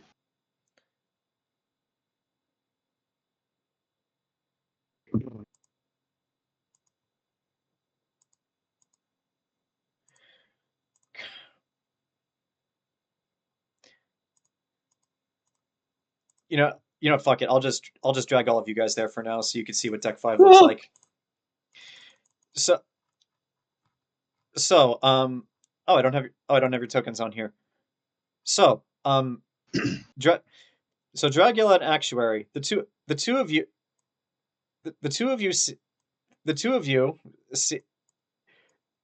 see this massive door just lean downwards, and you guys step into it, and you guys are greeted with a massive open space. Like there is literally nothing in it. However, I can. However, if you are correct, a good chunk of those shipping crates, you could fit them in this space if you stack them 3 high. We'll do it. Mm-hmm. And yeah, Ellie, you're actually seeing this on the ship's cameras. Then walk in and start looking around. And also, just for a bit of context, that elevator you guys were climbing up and down the emergency steps for, that's at the back, right here. Alright. But yeah, if in the future you guys decide to get like a private shuttle or a car, or like if you just want to keep stuff, like this would be the place to do it. This is the cargo bay.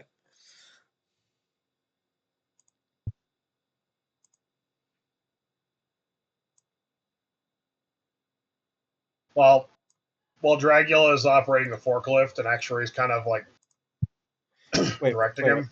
Wait, what's this? I will say this. This is what Actuary is humming in his helmet.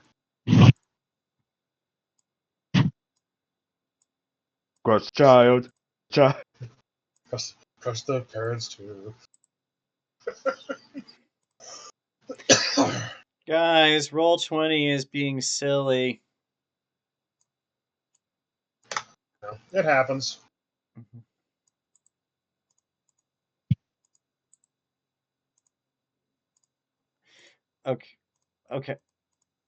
Okay. So I see a dancing man doing the Macarena. Or the funky chicken. Mhm.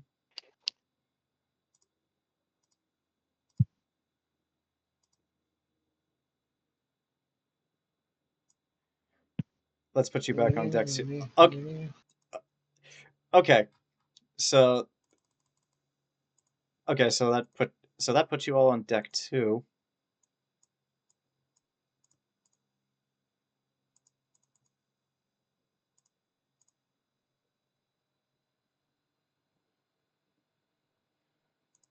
All right. Okay. Whatever. Like this isn't important. This isn't important right now. But yes. But yeah. Back to the proverbial bacon. What do you guys do from here? Well,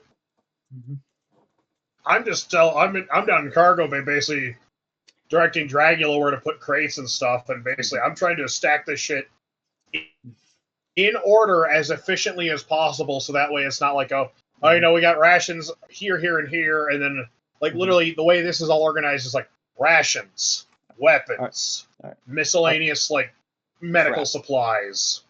All right. Yeah. So and then anything that isn't like, and then like anything that isn't like the most extent, like anything that's like kind of falls into the miscellaneous pile goes over there. Okay. All right. So it's gonna take you guys like at least a good couple of hours to get to fill up this space. So while you guys are doing that, Jerkaul, are there any other orders you'd like to issue to the rest of your crew, or is there anything you want to do? Or actually, Ellie, you too. If there's anything specific you want to do while they're doing this, say so now, because this is going to take a while. Not in game, not above game. Above game, we can just skip it all. But I need to know what you guys are doing in the process. It's going to take them to load up the ship. Jerkaul, is there anything that Jerkaul wants Ellie to do on the ship? Mike? Yeah, just checking the security, checking everything right there, especially with his AI. Okay. I'll continue navigating through the systems, the subsystems, and everything. Mm-hmm. The boring job of making sure there's no hidden features that we need to disable.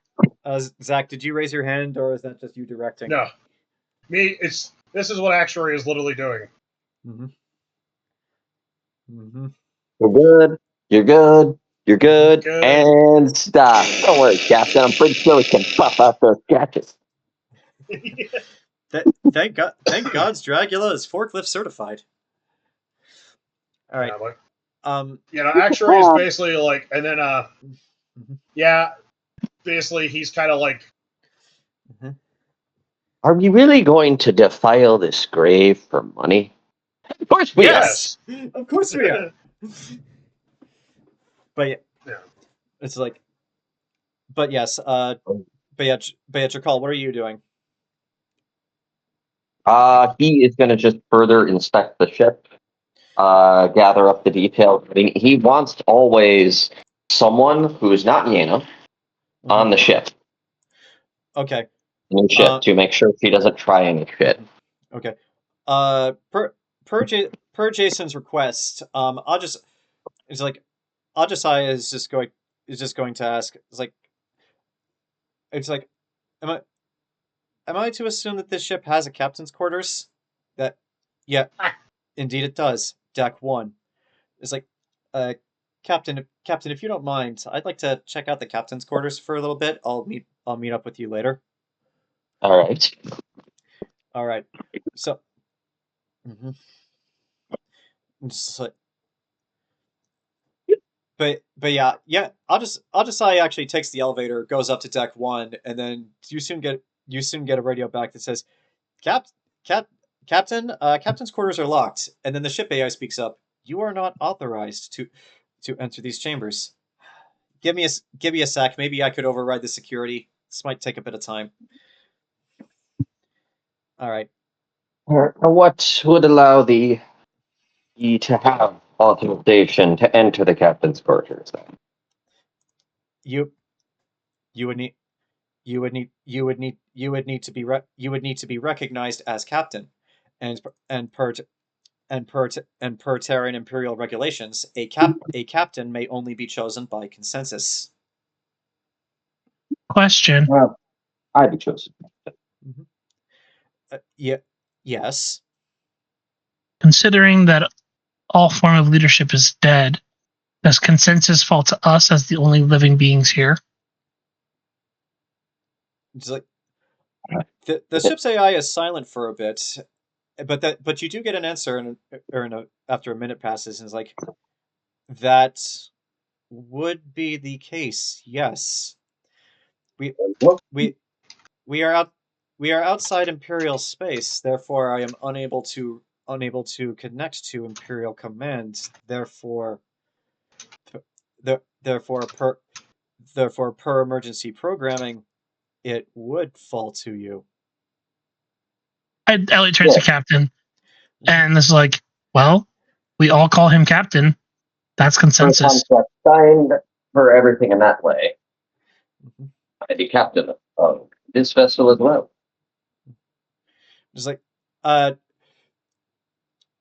this is like, Actuary, Dragula, before the two of you leave the ship, just before you can go get more stuff, you actually hear a voice say to you guys, it's like, apologies for interrupting, but I require consensus. Do the two of you acknowledge Captain Jerkaul the 13th as your captain? Yeah. Actuary, what do you say? Actuary goes, of course. Look at me. I'm the captain now. Yeah. Of course, Like, and then Bubbles as a real dumbass. He's just like, Well, it's like, very well. By consensus of the crew, until by the consensus of this crew, until proper proper establishment with Terran Imperial Command is established, this ship will recognize Captain Jerkaul the 13th as its captain. Actually, there we go. Minor correction. I shouldn't. It's like, this ship will recognize Jerkaul the 13th as its captain. There we go. It's like,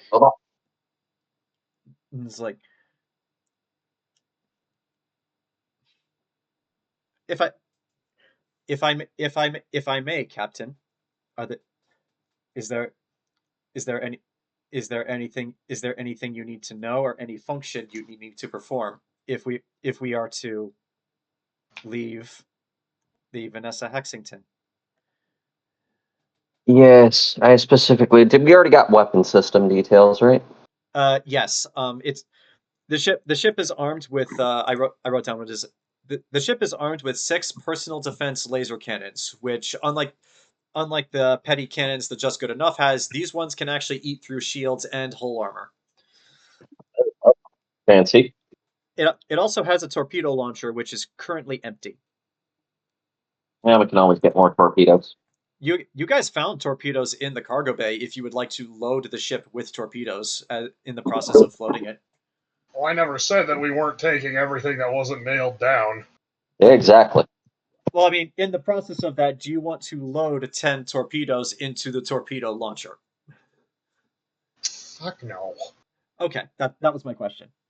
You're a big, strong boy. Go get them in. You're a strong boy. Okay. Mm-hmm. It's like I should I should make you aware, however, Captain, that the, Yeah. that the, that that while the ship has a successful utilization record of 1.2 trillion in test flights, it has yet to take an actual test flight. Huh.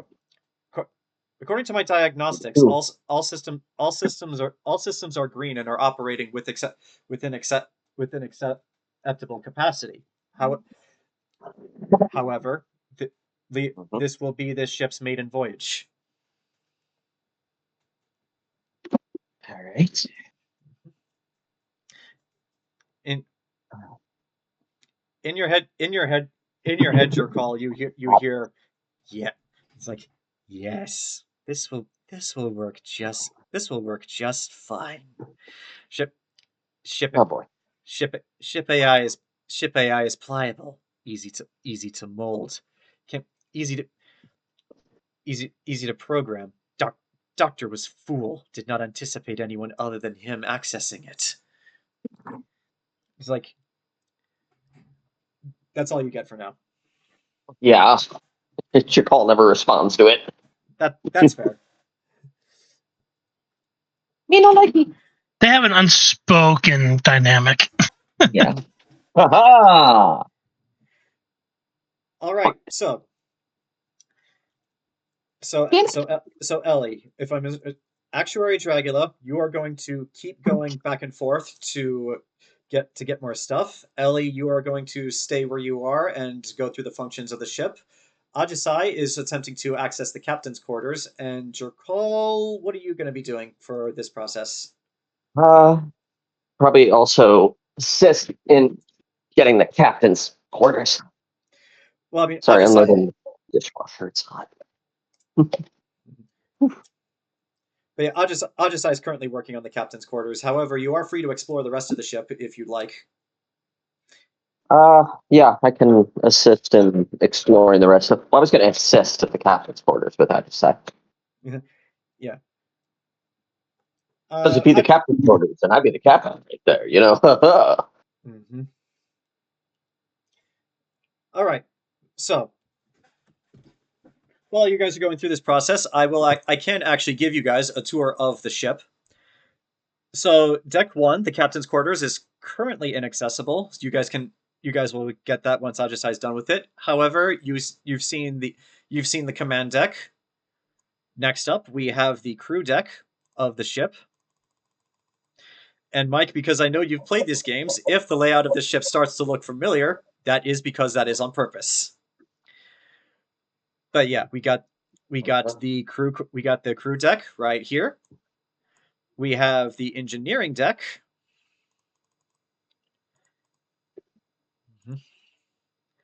And lastly, we have the cargo deck. Where Jerkaul and where Actuary and Dragula keep coming back and forth from. Now, this being the case, couple of hours pass as Dragula and Actuary keep going back and forth. You guys are all doing your thing. I need to make a couple of rolls for different things going on that you guys aren't aware of. Okay. Okay, that's very good. Very, very good.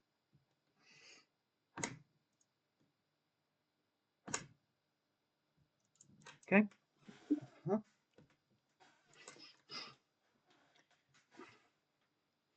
All right. So, like I said, a couple of hours pass, and so Zach and Ken, because the two of you are going back and forth getting supplies to stuff the ship, I would like you guys specifically to tell me how are you guys stuffing the ship, because like I said before, a lot of the rooms are empty, but not all. but not all the shipping crates will fit on that tiny elevator. You can, however, start taking boxes out of the shipping crates you guys find and taking them on the elevator with you. So I want to ask, how are That you is guys? exactly what I'm doing. So If you it guys. don't fit, it gets broken down. So you guys are just going through room by room and just stacking floor to ceiling for everything that you guys can find? Well, not floor to ceiling, but because you want to have some wiggle. Yeah. Okay. But basically, when Actuary is... Once we start moving into other... Basically, Mm-hmm. Oh, we'll put... Actually, we'll put... Ellie, Hmm. send me floor plans of this bird. You have the floor plan. I send it to him. Here. It's just a line. There's nothing here. It's just a dick. Yeah. Actuary goes, what a bloody little penis. Mm-hmm. Yes, it is very What? phallic. I want to change its name. It's To like, what? I don't know yet, but I want it to be phallic because the ship's phallic. it's like to, We're not The calling it the penis. the ship. I didn't the ship, say that. The ship AI speaks up. By by design, most ships as well as most ammunition are phallic shaped in general. In fact, historically speaking, weapons have been accepted as a phallic symbol. Yeah. The gun is good. The penis is evil.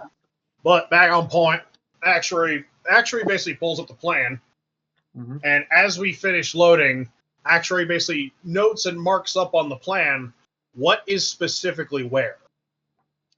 Okay. Basically, he's creating a logistics log, so that way, like, okay, MREs are here, Mm-hmm. and then he's got like it tagged to his spreadsheet that basically he is, as they are loading stuff up, and as Dragula is basically unloading and going back and forth, he is basically creating a schematic diagram of where everything is on this ship.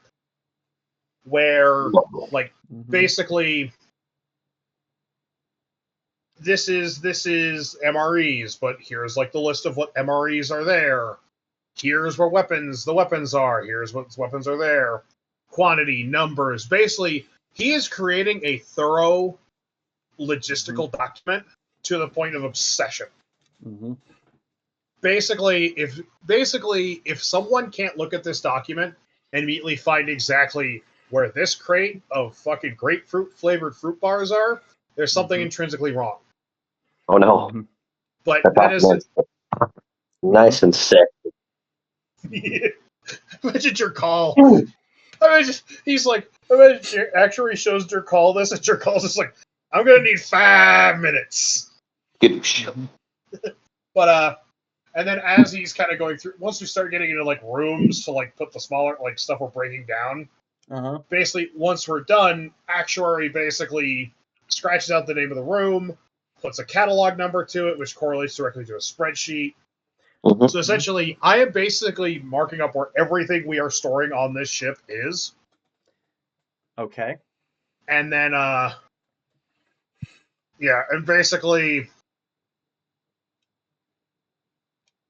like I said, and then as like, then basically, when we have to start breaking stuff down, Actuary basically has cleared basically made sure that in the cargo bay, there is a set area where him and Dragula can, basically what Actuary has done is, in directing Dragula, there's right up against the wall, there's a whole bunch of storage. Then there is a 5 to 6 foot wide path. Next row of storage starts. And basically, he has created like little small storage bays and a small area where him and Dragula can break down stuff that won't fit. And then basically, if we found a hand cart or basically something like that, we are basically taking it to the lift, going up, dispersing, and basically like, okay, this goes here, this goes here. Everything is nice, neat, and organized. I'll say that there's a neat little anti-grav of hands cart that you can find somewhere on the ship that helps with this process. But no, that's basically But basically, Actuary is creating. Basically, he is putting his like year plus or his couple of years working as a desk jockey in the logistics department to work. Mm-hmm. So, okay, like this system is so organized and thorough. A blind man with no hands and nothing but a fucking flashlight could find what he's looking for. Okay. So a couple of hours pass. You guys get to this. Jerkaul, you're exploring the ship, and you watch Actuary and Dragula work with what I will say the sheer attention to detail and level of obsessiveness Actuary has for organizing stuff like this. I don't know. How does Jerkaul take that? It's good. Mm-hmm. It's like in the meantime. Holy shit! Hold on. And if Actuary does find a ball of yarn somewhere, he's going to pocket that for research. You guys, you find no balls of yarn, at least not currently. Hold on. that is like, oh, what is Kitty want a ball of yarn? That is racist and absurd. I'll take 5. Gimme. Gimme. Don't leave any glasses partially off the table. Meow. Meow. You fool! I imagine that's a problem with Kath's children. Mm-hmm. Don't you do it. Don't you do it. Hey, Try me, bitch. So, it's a question, Ellie. How much HP do you have? That's a dangerous question. Mm-hmm. We're only level 224. Okay. So here's what happens. So you're absorbed in your task for what you're for looking at the ship systems, and there is a lot to parse through, but then suddenly you just hear what sounds like a single step behind you. Then when you turn to look, black. You are unconscious. And your call in going back through the ship, you find your way back onto the bridge. I'll put you where you are. Oh, I was on the wrong page. So she's off panel. She's off panel. Ellie is unconscious. Jerkaul,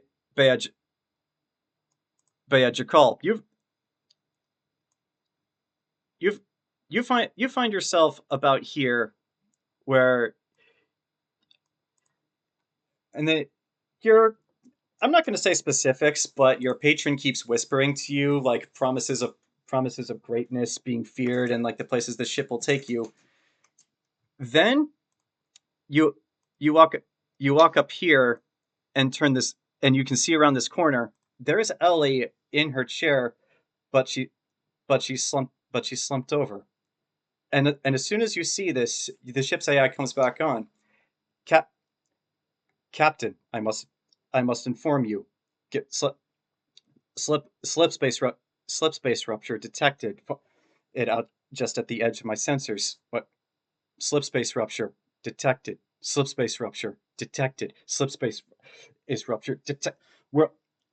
World Eater swarm detected. ETA 10 minutes. And as soon as that last word comes in, you suddenly hear from behind you.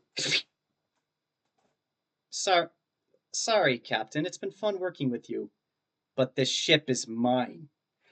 And then just at that exact instant, you hear from outside the ship. Everybody, roll for initiative. Be dead. Dumb lady. Mm-hmm. Oh no! Yeah. Oh no! Not the slut. Oh well, that's not. That's, yeah. I didn't want to go first. Okay. Well, too bad nobody has the alert feat. Yeah, it does. But let's Well, see what she rolls. An ally does. Alert, all it really does is the feat is allow you to swap initiative order and give you a bonus to something. Okay.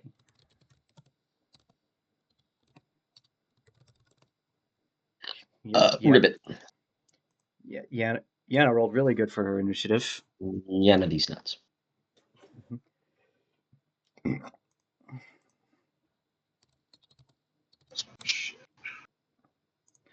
Okay. Temme, I would like you to roll initiative as well, just in the off chance you are brought back. Because it is possible. She successfully sneak attacked you.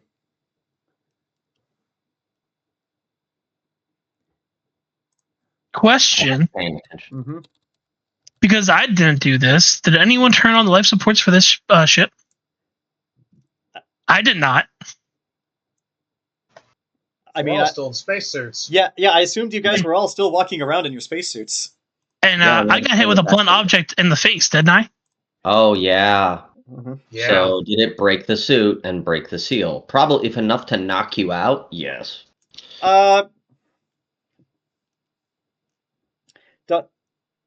But yeah, don't worry. It's not. I'm not gonna punish you guys that much. Like all that needs to happen is like somebody needs to get to you and then use an action to do that.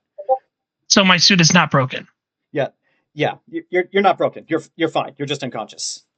I imagine it's kind of like The suit has to you're- get punctured with like a bullet, a laser blast, or a sharp object to puncture it. Well, it's not the suit we're talking about. We're talking about the face mask. Oh Yeah, no, your because- face, your face mask is fine. Like you I'd were just like. imagine. Mhm. I'd imagine. I'd imagine you got hit hard enough that your head basically smacked into the faceplate. You got a brain duster. Yeah, you got basically. It's kind of like if you've ever ridden you ever had a helmet on a bike and you hit your head. Ow. Yeah. She's dazed and confused. Yeah, you're unconscious, but you are still alive. All right. So, Is a D10, 4, D6, D20. oh, I need to roll for. Actually, no. An approaching swarm is not really a lair action, so that's just a timer. Oh.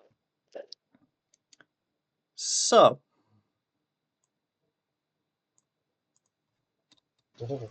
here, before we start this, let me figure out how to actually put people on different decks so that you guys are where you're supposed to be.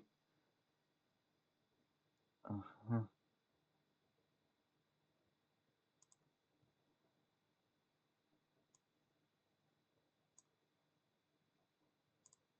I'm just gonna be over here. That's fine.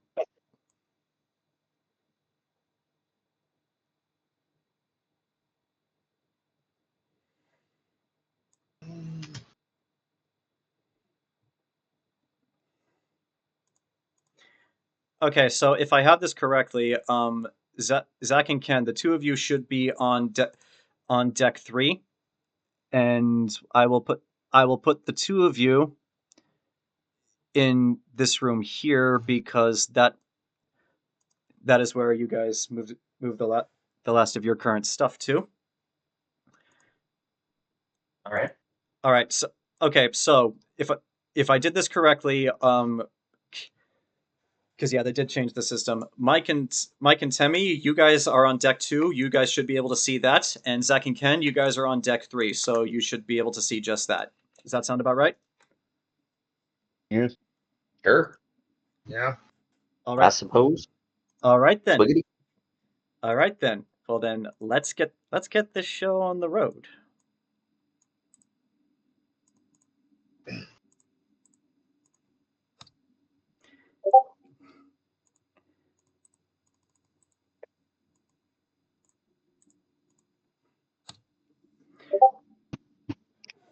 I wish I could listen. I wish I could listen to the music because I spent a lot of time listening to this in my off chance to prepare for this. So, Jerkaul, you actually rolled better than Yana did, and because she is an idiot, she ruined her stealth when she actually spoke to you, so she does not get sneak attack. So you go first. What do you do? I am going to bonus action Hexer, She is hexed. and I am going to then give her disadvantage on, let's Dex. say Wisdom Oh. saving throw. What? Well, I guess it works too. No, you're fine. I'll say Wisdom just to see. Okay, what's a good icon for hex? I'll use that for the time being. So is That's an extra d6 of all damage to her, on or d6 of my damage to her, right there. extra d6 Jerkaul damage. Mm-hmm. And let me take a look here just to see what this property does. I forget what the Nick property does.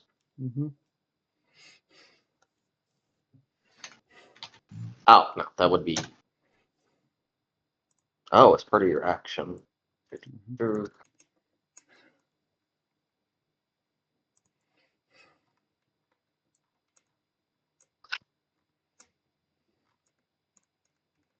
Oh, no, I'm not wielding another. No, I would be, but whatever. And then I am going to go over to... You said it would take an action to wake Ellie up or such? Yes. Yes, but if you move away from her, you incur an attack of opportunity. I'm going to use my action to disengage Okay. and move 30 feet over to Ellie. I can't do an action yet, Okay. but that at least gets me near Ellie to next turn when I can do it, and I've hexed her ass, so there you go. Okay. There you go. Yeah. Yana is going to first take a shot at you. All right. And the dice want this encounter to go a very particular way. She rolls a natural 1, so her laser blasts go flying and she hits everywhere but you. The Broadside of the barn there, lass. you then watch as she, with a flap of her wings, she goes up in the air, uses the anti-grav, flips over. You then watch as her mag boots hit attached to the ceiling, and then she is going to use her bonus action to... Actually, no, she is going to use her bonus action to dash, and she is going to move. She's going to move over. She's going to move over there. I mean, all right. That is her turn. Ellie, you are currently unconscious. You are currently unconscious at the moment. So, to make it death saves or what? No, she's just unconscious, so she can't do anything for the time being. So, what do you mean? she's unconscious. There's no saving throws. It's just she's out until someone gets her up. Okay.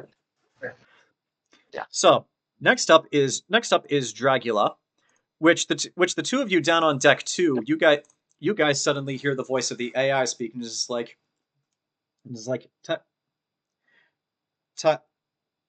Tyran, Kath, your angel companion has betrayed your captain. She is currently engaged with him on deck 2. Well, that was fucking stupid of her. Actuary goes, damn straight. It's like fucking. It's like you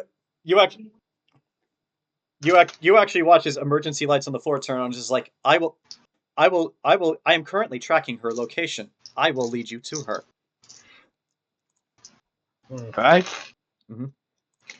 And And yeah, I will say right now the whole of combat is taking place on this huge ass ship. So you guys have a lot of ground to cover, and she has plenty of spaces to hide. But yeah, yeah, but yeah, Dragula, you are up first. What do you do? I guess I follow wherever the robot tells me to go. It's leading you back. It's leading you back to the elevator here, specifically back to those emergency stairs you guys used, because taking that would be faster than the elevator. Right? Can you move your token? Yeah, according to my settings, you should be able to. Okay, that is Dragula's turn. Actuary, what do you do? Well, let's have some fun. Mm-hmm. I'm going to use feline agility, which will double my movement speed, so 60, and then I will dash so I can cover 120 feet. It's like, I will say with that, you actually managed to get back to deck 2, climbing the ladders, because you went very fast. So Actuary, that would put you, I'd say, right about here. Let me make sure you can move your token, and according to that, you can. But yeah, that is all you can do for the moment, and you actually do see Yana on the ceiling with both of her pistols pointed in the direction of the pilot's quarters, and then she turns around and locks eyes with you. And that's your turn. Alright, well, as I end my turn, Uh-huh. Actuary is...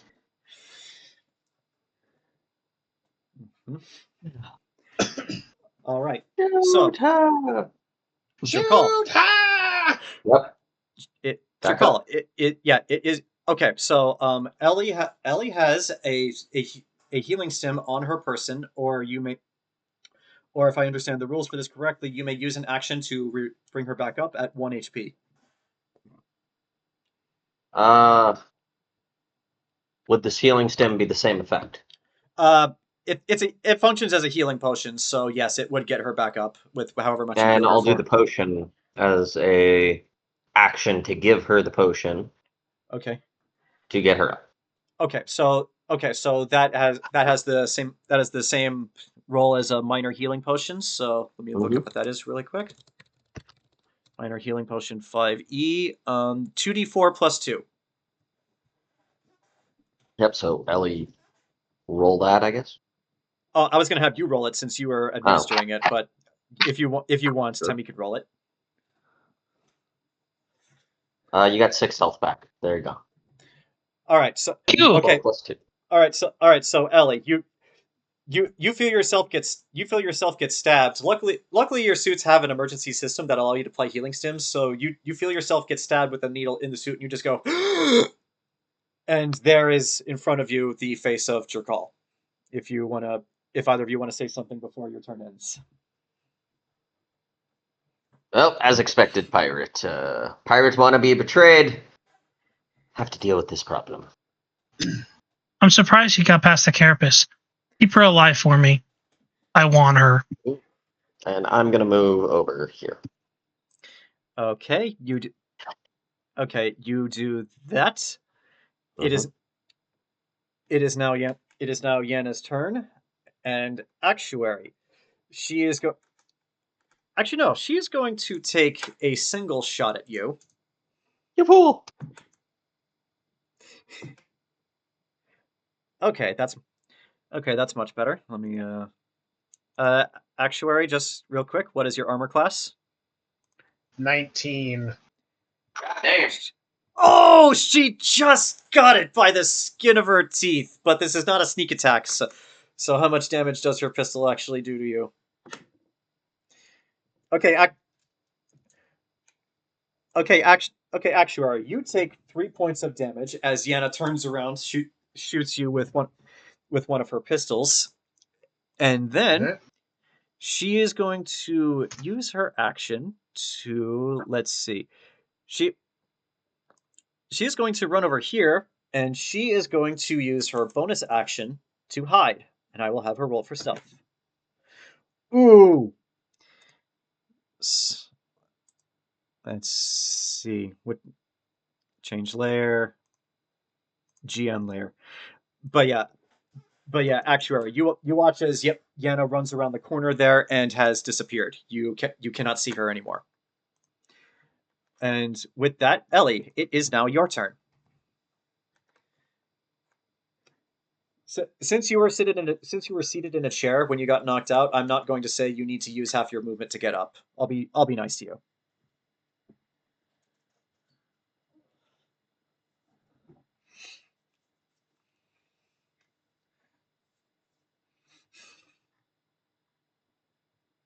He's an artificer. He's got a lot to choose. Mhm. I know, I've got nothing to do. She's too far away. Yeah. No, you could dash. Or Mhm. I have an idea. What's your idea? I'll wait for it to get to my turn because I'm imagining when the ship. Actually, Mhm. I'll wait for it when I get to my turn because it wouldn't be fair to metagame. Okay. So yeah, tell me, what do you do?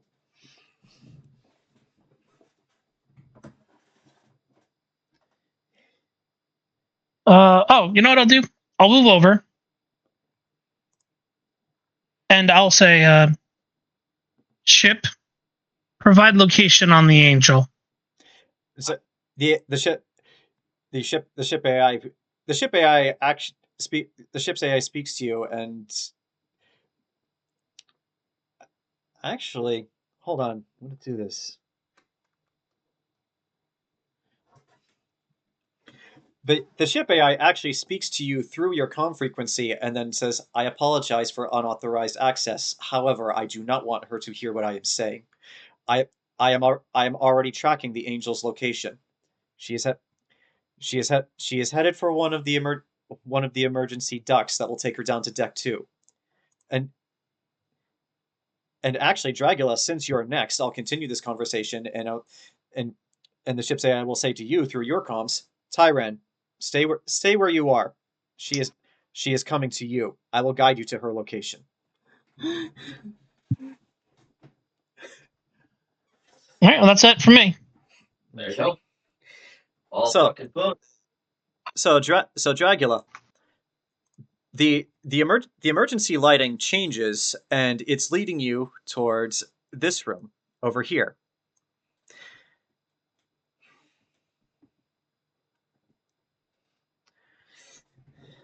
Right, so over there, I guess. All right. Okay. Okay, so Yana is not there yet. So that will have to come back around to your turn. Back to the top of the order. Actually, no, it's Actuary's turn. My mistake. Actuary, what do you do next? Oh, yeah. Then he pulls out his gun. His gun Why is am I already going- pulled out. Oh, God, she's so fucking fast. would I know this? Would I know it? I will say though, Actuary, the emergency lights on the ship do actually light up and show you where she is going, if you would like to follow.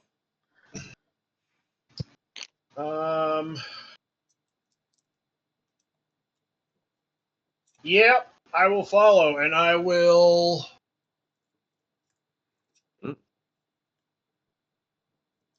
Would I have to dash to get to where it's indicating, or can I just use my doubled movement from my feline agility? Where it's leading you is this back corner right here, where. Hold on, let me measure your movement. Oh, if I can Go. get there. Oh yeah, I could get there. But yeah, if you get into the room, you can actually see there is an emergency hatch here in the back corner that will take you down to the lower level, and that's where the ship's emergency lights are leading you. Nice. I will, and in that case, I will dash Mm-hmm.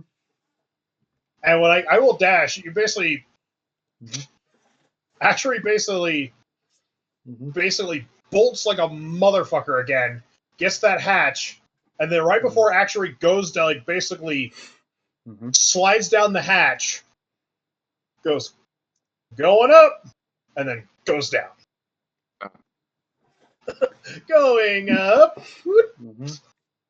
Like a glove. And I'm sliding down like and when I land, when I get out, I'm literally going to be basically like full combat stance. So I'm ready for her to fucking.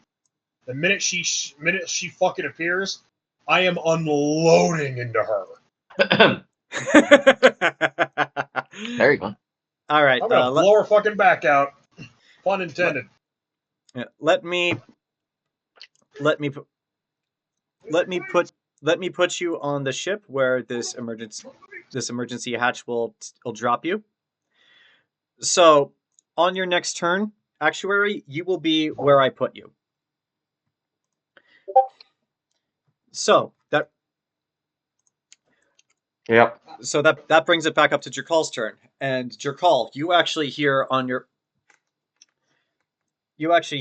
radio. It's like Captain. Yep.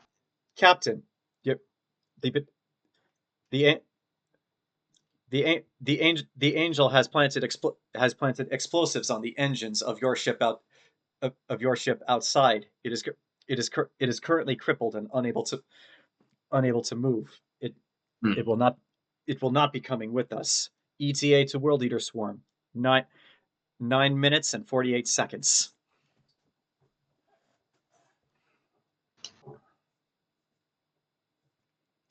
Basically, while you guys were loading up the ship, Yana crippled the Just Good Enough's engines, so it's not going anywhere.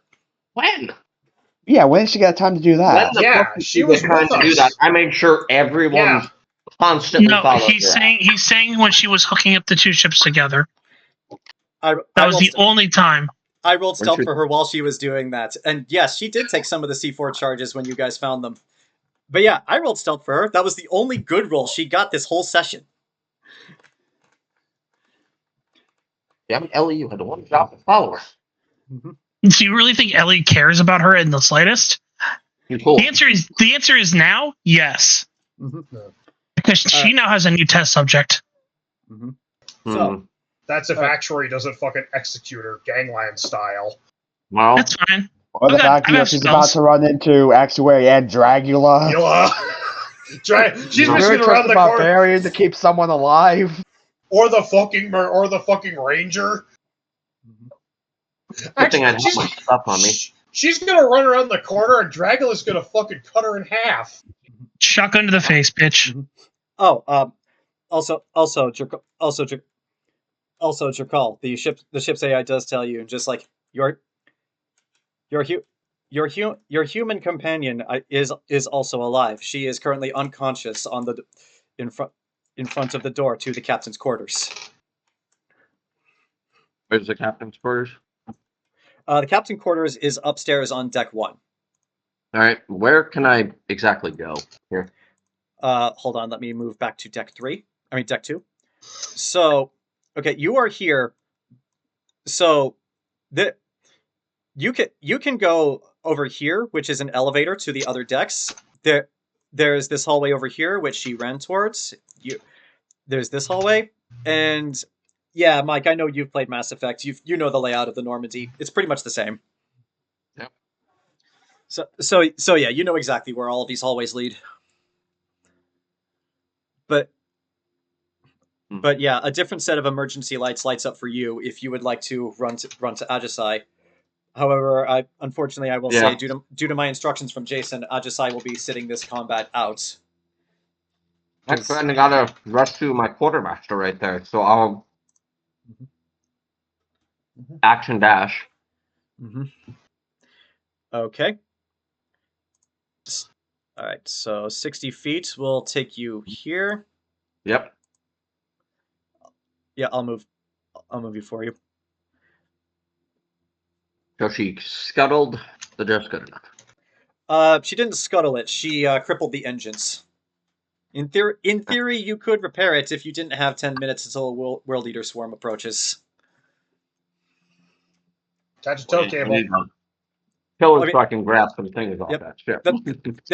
The tow cable's already attached. You guys attach it when you were setting all this up. So we could just. Yeah, I'll tow it. Yeah, you could tow it. It's just right now that ship isn't going to move. Yeah, that's my turn. Okay. Also, Mike, I'd like to apologize, but when Jerkaul dashes, this is what I picture in my head.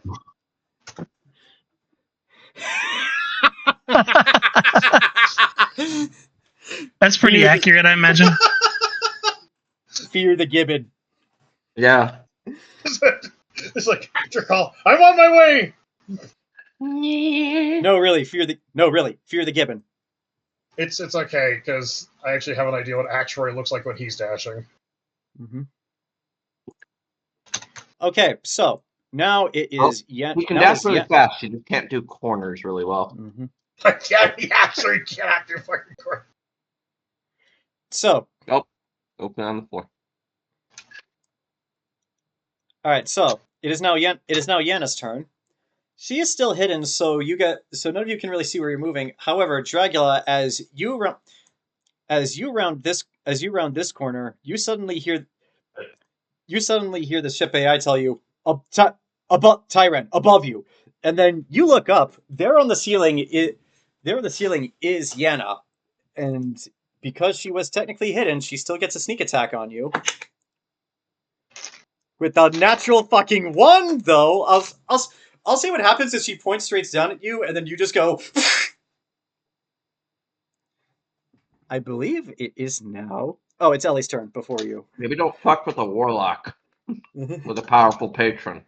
Mm-hmm. The universe wants her to die. Mm-hmm.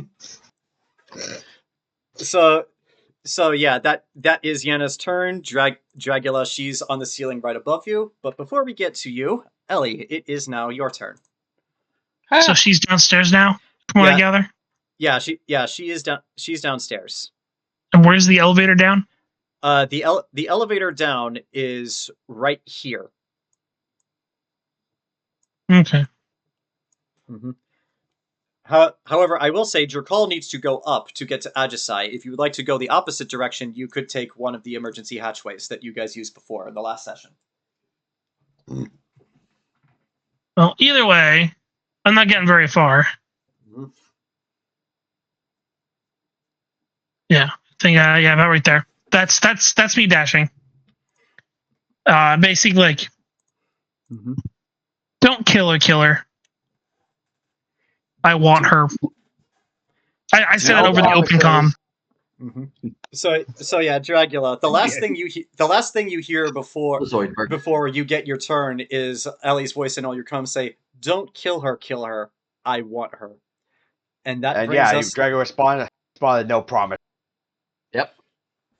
That brings us to your turn. Dragula. You're up. Okay, Dragula's just going to look up do the shotgun spin that Terminator does and just blast her. Roll the hit.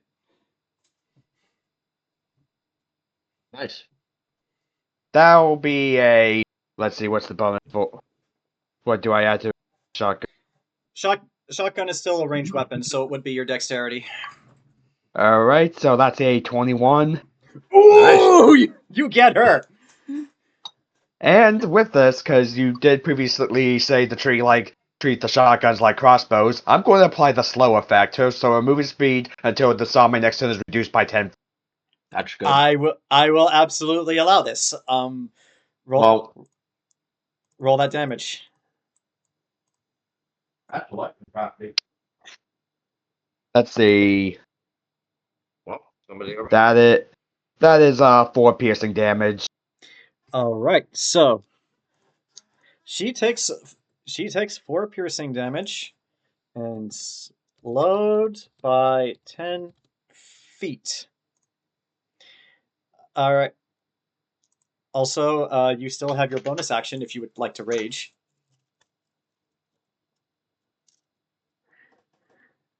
Sure, why not?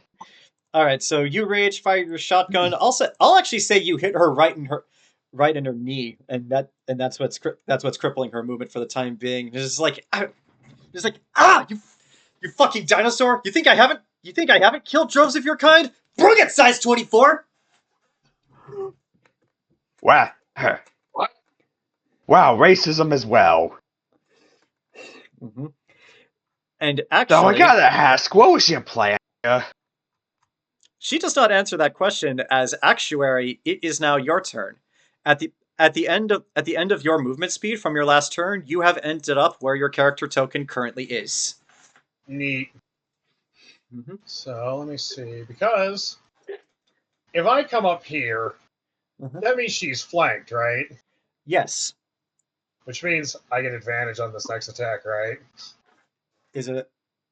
I mean, if it were a melee attack, yes. But since it's a range, wait. Do you have the feat that lets you? I take have away the... CQC, so I have no disadvantage on close range on range attacks up close.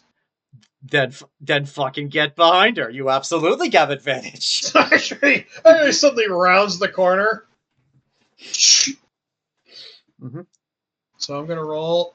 Gotta roll. Rolling with advantage. Hopefully this hits. Mm-hmm. I don't know how these dice roll for combat. Mm-hmm. Daddy needs a new pair of loafer. Oh wait, is that a bonus action, by the way? As what The bonus what? action? Use feature.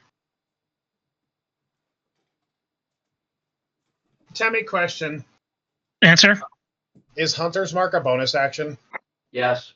Yes. All right. Yes. With my bonus action, I cast Hunter's Mark on her. You may absolutely do that. So she's hexed. She's hunted. Yeah, and I'm also using Savage Attacker on this if I hit. Okay. Rolling Let's with see. advantage. What do I? I'll use that. Actually, no, that's blind. Let's see. I rolled 13 twice. I rolled the same thing twice, so that's a plus. Oh, this is a +2 weapon now. Mm-hmm. Because I got the +1 from Ellie. I got the +1 on my range attack, so that's +2. So plus You like, hit her. You hit. Plus, You hit. so that is, hold on, let me do the math here, because I love the math. That's a 21 to hit. Yeah, you absolutely hit her. Awesome sauce. And so I got my Savage Attacker, which means I have advantage on this. Mm-hmm. I have advantage on the damage for the base rifle. So that is... hold on, making sure I got all this shit. Mm-hmm. So she takes, that is 11 piercing damage. Is that with the extra D6 of force damage? What extra D6 of force? From Hunter's Mark. Hunter's Mark Oh, deals that's right! It's Like not a that. D6, it's a D4 at the moment. No, it's a D6. Oh, 124? yeah. Hunter's Mark, because they changed in 2024, is a D6. Oh, so never mind. So it's 11 plus 6! 17 points of piercing damage as And the force, cat rounds the corner. Yeah, so 11 points of piercing damage, 6 points of force damage as Actuary rounds the corner and just boom. Mm-hmm. Okay, and Ken, Military precision. and Ken, on your last turn, you did 4 points of damage. I think you said. Yes. Okay, so that's okay. So that's how much HP you. That is much. So here's what happens. Dragula, she makes the racist remark towards you, and then just as she finishes saying, "Bring it, size 24" from the ceiling, you watch as she suddenly gets shot in the back, but by like this hyper advanced laser weapon, and then It's not laser. It's solid slug. Yeah. You actually, I'm gonna say that pierces her suit. What? So yeah, like that pierces her suit. So yeah, like you hit her with enough damage to pierce her suit with that one. Actually, no, wait. Sorry, she has a combat model like you do. The suit's not pierced. That was my mistake. But you still do all that damage. But yeah, looking down, you and Actuary got this woman double teamed pretty much. If this was a Friday night back on 6-7, it'd be much more fun time. Stop. Yeah. Okay. Actuary, as I end my turn, Actuary goes, Actuary just kind of goes, "No survivors."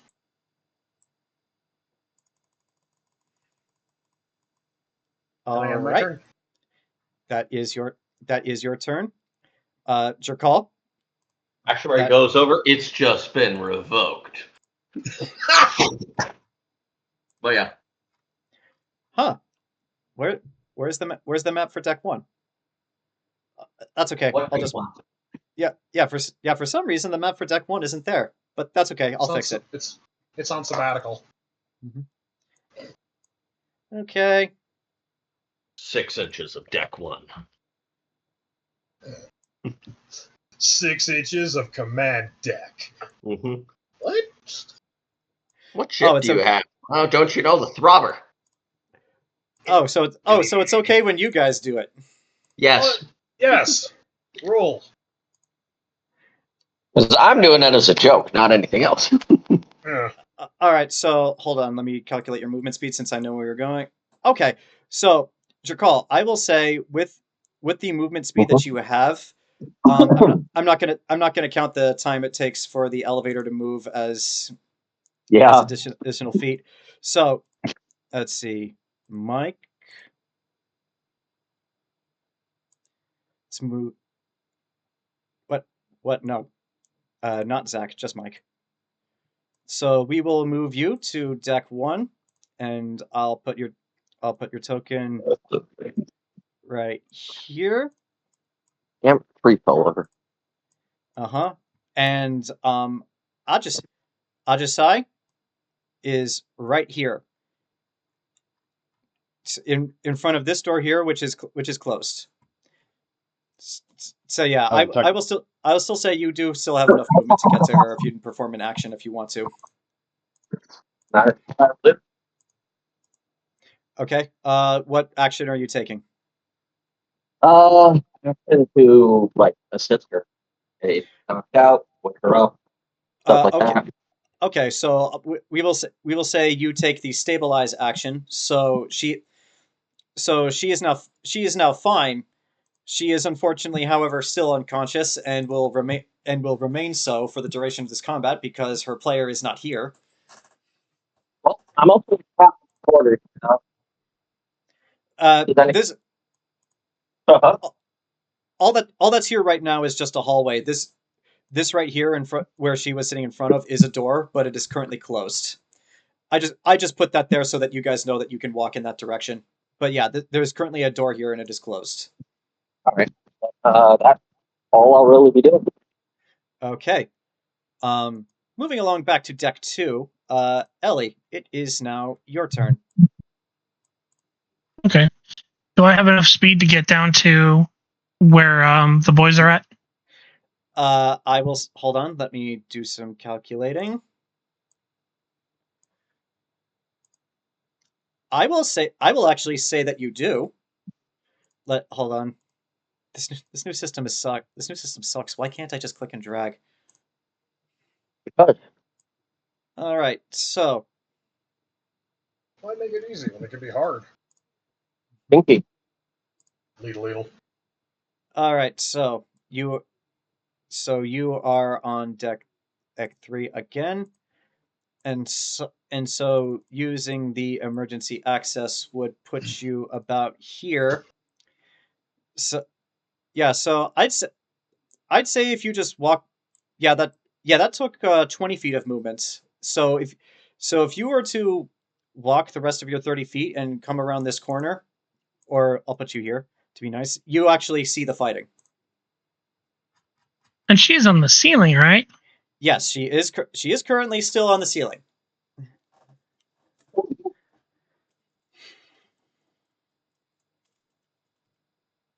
Fine then. Ellie's gonna raise her hand, and all of a sudden, the bells toll as I cast Toll the Dead. Dong! She needs to make a deck save. Oh, she's a rogue, so she's good at those. Not with that roll though. What'd you roll? Well, I rolled a 5. I'm looking at her character sheet to see what her dex is. I don't think you're gonna make it with that, bud. Okay, so 5 and 5 is 10. What's your DC? 15. Yeah, she has been told as the ringing in her ears causes her to go. Boom. Ah! And because she's taking damage, I get to roll D12 instead of a D8. I remember how told that works. Yep, and I rolled a 12. Oh, so she takes 12 points of damage. Necrotic damage. You know what? I just realized I forgot to do Yenna's turn, but I'll say that does happen. I don't think Yenna's going to get a turn. So here's what Yenna's going to do. She is going to use her bonus action to disengage from the two of you. And let's see, where can she run while she's on the ceiling? She can't dash because she already used her bonus action.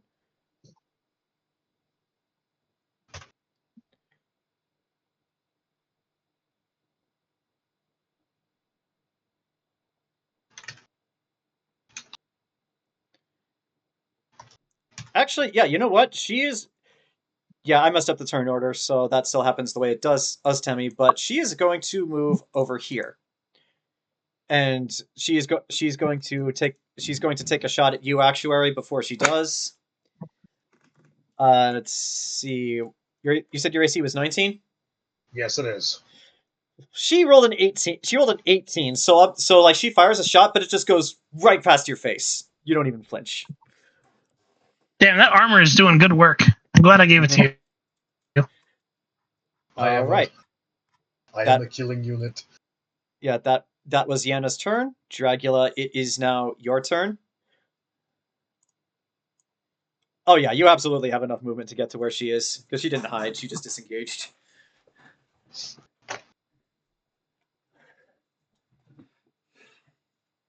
Yep.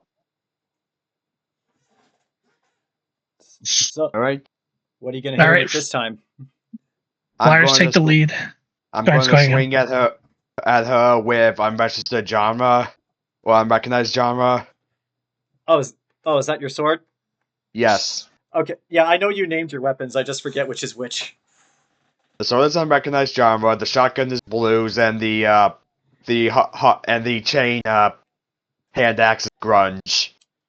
Nice. Okay, sorry, but yes, roll to hit.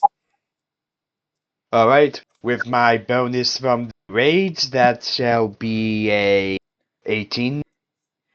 That does hit.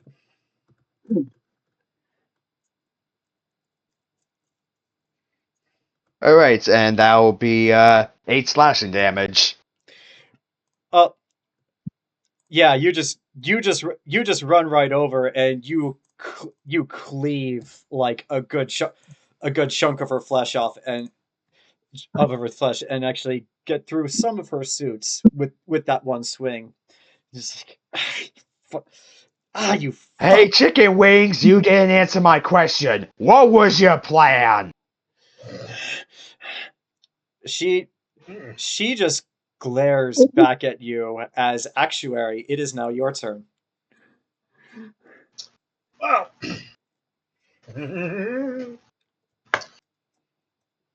being as oh wait, the D4 was something someone else did, so game names up. All right. I think I may have done too much damage last time, but I may have miscalculated. But I mean, what's done is done. Just learn. Second verse. Yeah, just learn from this. We'll apply it to next time. Second verse, same as the first. Roll to hit. Do you want to move closer, or do you want to just stay where you? Oh, you're going over there. Yeah, second verse, same as the first. Okay. Because I want advantage on this. Because no, like I'm not fucking taking risks. Which is die. Rolling with advantage. Well, that's a 24. You hit. Either. Roll that demo. That's actually 26. So, and Savage Attacker. I can do it once per turn. So Savage Attacker. Oh my lord, my lord! And with my Hunter's Mark. That's 10 piercing damage. She had 7 Go ahead. piercing damage and 3. Oh wait, no, Force. because The force damage is the d6. yeah, and 3 force damage from the hunter's mark. She had. You did 10 damage total, you said? Yeah, because I rolled my dice, my base attack, Mm-hmm. and then I have the hunter's mark, which is the force damage, right, Temme? Yeah. Mm-hmm. Yep. You know, so it's 7 piercing, 3 force. So I You guess know- it's punching her extra hard. thematically speaking, like, I suppose it makes the most sense for her to go out this way. She had 9 HP left, so Actuary, how do you want to do this? Actuary. After Dragula is like, you didn't answer me, chicken wings. Mhm. Actuary basically comes up, basically runs up, drops down, and I blow her fucking head off. Like, So- literally just like, Oh. boom! So you kill her, despite what Ellie asked you earlier. Oh no, bitch doesn't like actually. Okay, like Ellie. what? It should have been Two- me, not two him. Two things. One, Actuary vaguely knows of Ellie's experiments, and no. And second, no, we don't want to leave anything behind that can be traced. Faces are easy to recognize. So Dragula, as you say this, she glares back down at you. You're vaguely aware of Actuary just running up next to you, power sliding on his knees to get underneath her. Just you aim your gun straight up. You fire. You watch as her slug goes through her visor, through her skull. It splatters out the end of the other side through her helmet like a watermelon, and paints the ceiling that she's standing on in her blood. She is dead. And Actuary goes, chicken shit.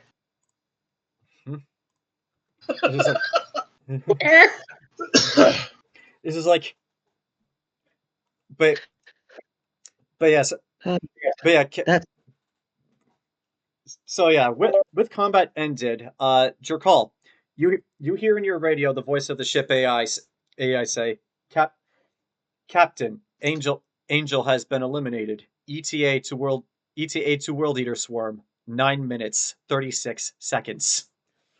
All right. Well, let me all open on the open channel and be like, well, sounds like he's been eliminated right there, and let's focus on getting out of here. Specifically, making sure we can get out of here with the new ship, and that's just good enough. It's like so. It's like Bye bye. it's like Father, help! it's like so. If I must ask, is there a qualified gunnery operator aboard this vessel? Yes, as Ellie looks up at Actuary as she crouches down next to the body. A very qualified one. It's like Who's on mop duty later. It's like, Actuary, from where you're standing, emergency lights come on the floor. It's just like I will direct you to the ship's main weapon system. We will need to be defended. We will need to be defended from approaching world eaters before we can get enough distance to make a jump out of here, out of this system. Ship, can you turn life support systems on now? Captain, do you authorize the activation of life support systems? Yeah. All right. All right. So, As I take off my helmet, I kind of thump Dragula on the chest. Mhm. Not like walking up and hitting him, but just kind of do like the do this and go, good shooting, Tex. Mhm. See, we're just starting out. I'm going to assume there's not really a high chance that we get any with her body. I mean, you won't know until you look. I mean, well, actually, won't hurt to try, but worst case scenario, there might not be much left because looks at Ellie slowly dragging the body away. Look, Ellie looks back up at you and he's like, mop duty. We don't know what was in her blood. Yes, ma'am. But It's like, regardless, I guess not to kill somebody so we don't have to clean up the mess. if I may interject, there will be time to argue later. There is an approaching World Eater swarm. ETA 9 minutes 15 seconds. Yeah, I'm moving. I get it! I fucking get it! God damn! All right, so just for the sake of simplicity, I'm going to say where the ship directs all of you. So for Jerkaul, there are numerous seats that you can strap Ajisai into so that she will not be thrown around by the G-forces when you move. Do you want to throw her in medical? Do you want to throw her on? Do you want to throw her on deck 2 where you were before? Because there are numerous seats. There are actually 3 seats in the main cockpit chamber. You could do it in one of those so that she's close by. Yeah, probably best to do that. Right there. Okay. All right. So, and for Dragula, by process of elimination, you are led down to deck 3 to the Arcana reactor of the ship. So, for Ellie and Actuary, I will describe Ellie first. Ellie, the ship AI directs you to the main center chair at the front of the ship, which previously, as you Medbay saw, first. Here, sort of. Sorry. Medbay first because I am dragging that body around. Okay, you could do that. I'll say you strap the body in so that it also does not fly. Around.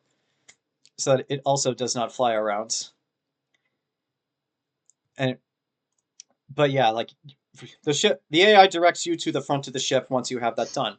Where previously, to describe this, it looks less like a chair and more like a black beanbag, and there was no console in front of it. Do you take a seat? Yeah.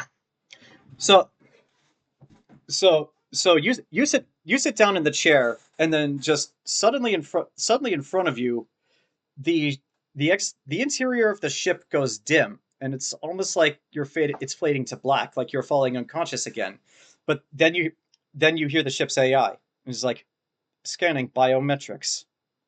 Biometrics scanned, adjusting for comfort. And then you actually feel like yourself move a little bit to adjust your seating position so that you are comfortable.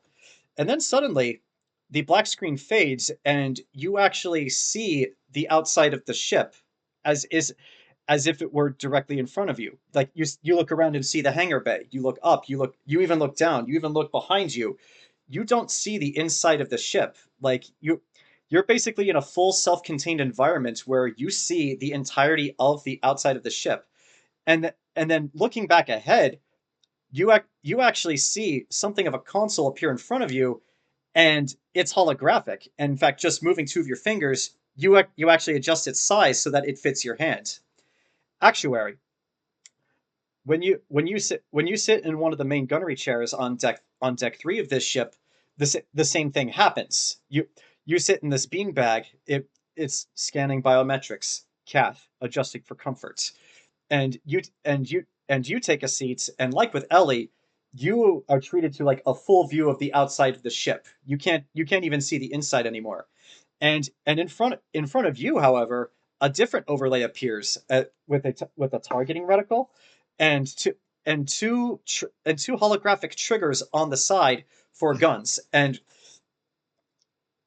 on the side next to you, there's a full readout of the 6 laser cannons the ship has, the number of torpedoes that are currently loaded, which is 0, so that will not matter.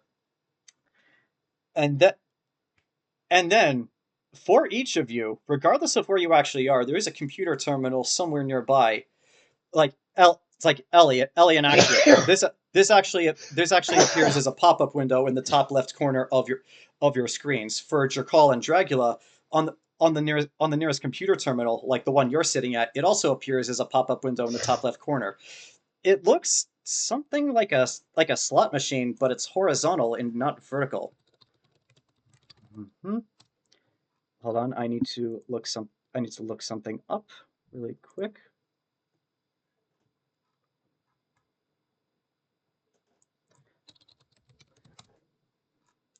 Sorry, just looking at my notes for how I made this work.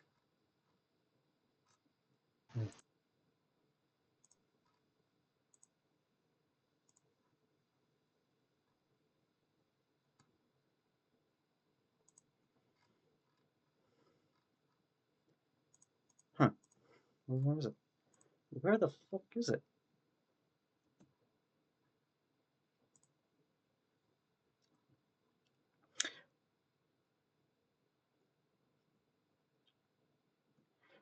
Okay, but yeah. As the slot machine pop-up window appears, you notice the 3 lines start to spin. But then suddenly the first one stops, and you see the top one in Terran Common, it says Sabaton. The second one stops. It says Heroes, 2014 AD. And then before the third one unstops, you all hear in a language that Actuary, I think only you can understand because Ajisai is currently knocked out. From the depths of hell and silence, cast their spells, explosive violence. Russian nighttime flight perfected, flawless vision undetected. Ellie, do you hit the throttle? Are we clear of any debris? You are. Yeah, just don't. And then at that point, the music picks up. From the depths of hell and silence, cast their spells, explosive violence. I need all of you to roll me a Constitution saving throw.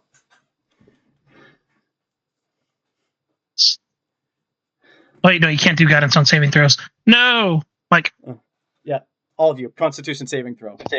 All right. Uh-huh. Constitution saving throw. Mm-hmm. Mm-hmm. Mm-hmm. Plus No way to to save. So Mm-hmm. Yep. Plus what, Zach? What is your Constitution? Okay. Okay. All right. Well, Sorry, the DC for this wasn't that hard, but like the instant the ship moves, remember those intense G's I told you about out earlier, Ellie? The throttle of this ship appears to be extremely sensitive for like the instant you push it, all of you are just like you're just pushed back like with how quickly the ship moves. It like all of you struggle for a few seconds to move, and then but Ellie, you actually rolled well enough that you were able to very quickly course correct and slow down just enough that you're normal, and and then suddenly you see on the sensors of the ship, and it's like world eater detected, world eater. Gate 10, jump, please. You can. I'm I am sorry, but we cannot jump while enemies are nearby. We are going to take a 10, and then one last round of combat before we end the session. Let me just make sure all of you guys are where you should be.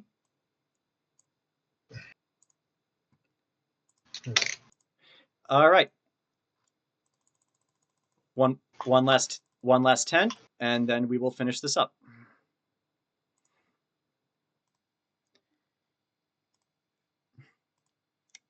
All right. So can all of you see space? Yeah. All right. Space, the final frontier. Even though it is not on the map, do know that you guys are towing the Just Good Enough behind you. So, as some of my music is diegetic, but not all of it, this is literally what is playing on the ship speakers right now as you guys fly away from a World Eater swarm.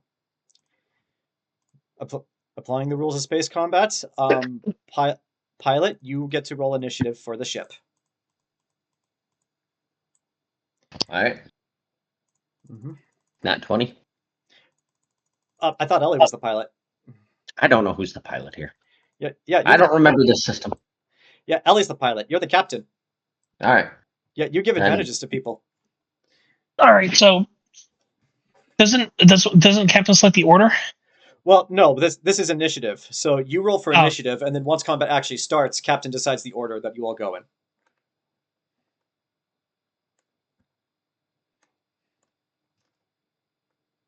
Do I just is this just the normal initiative that we take from our page then? Yes. And Okay.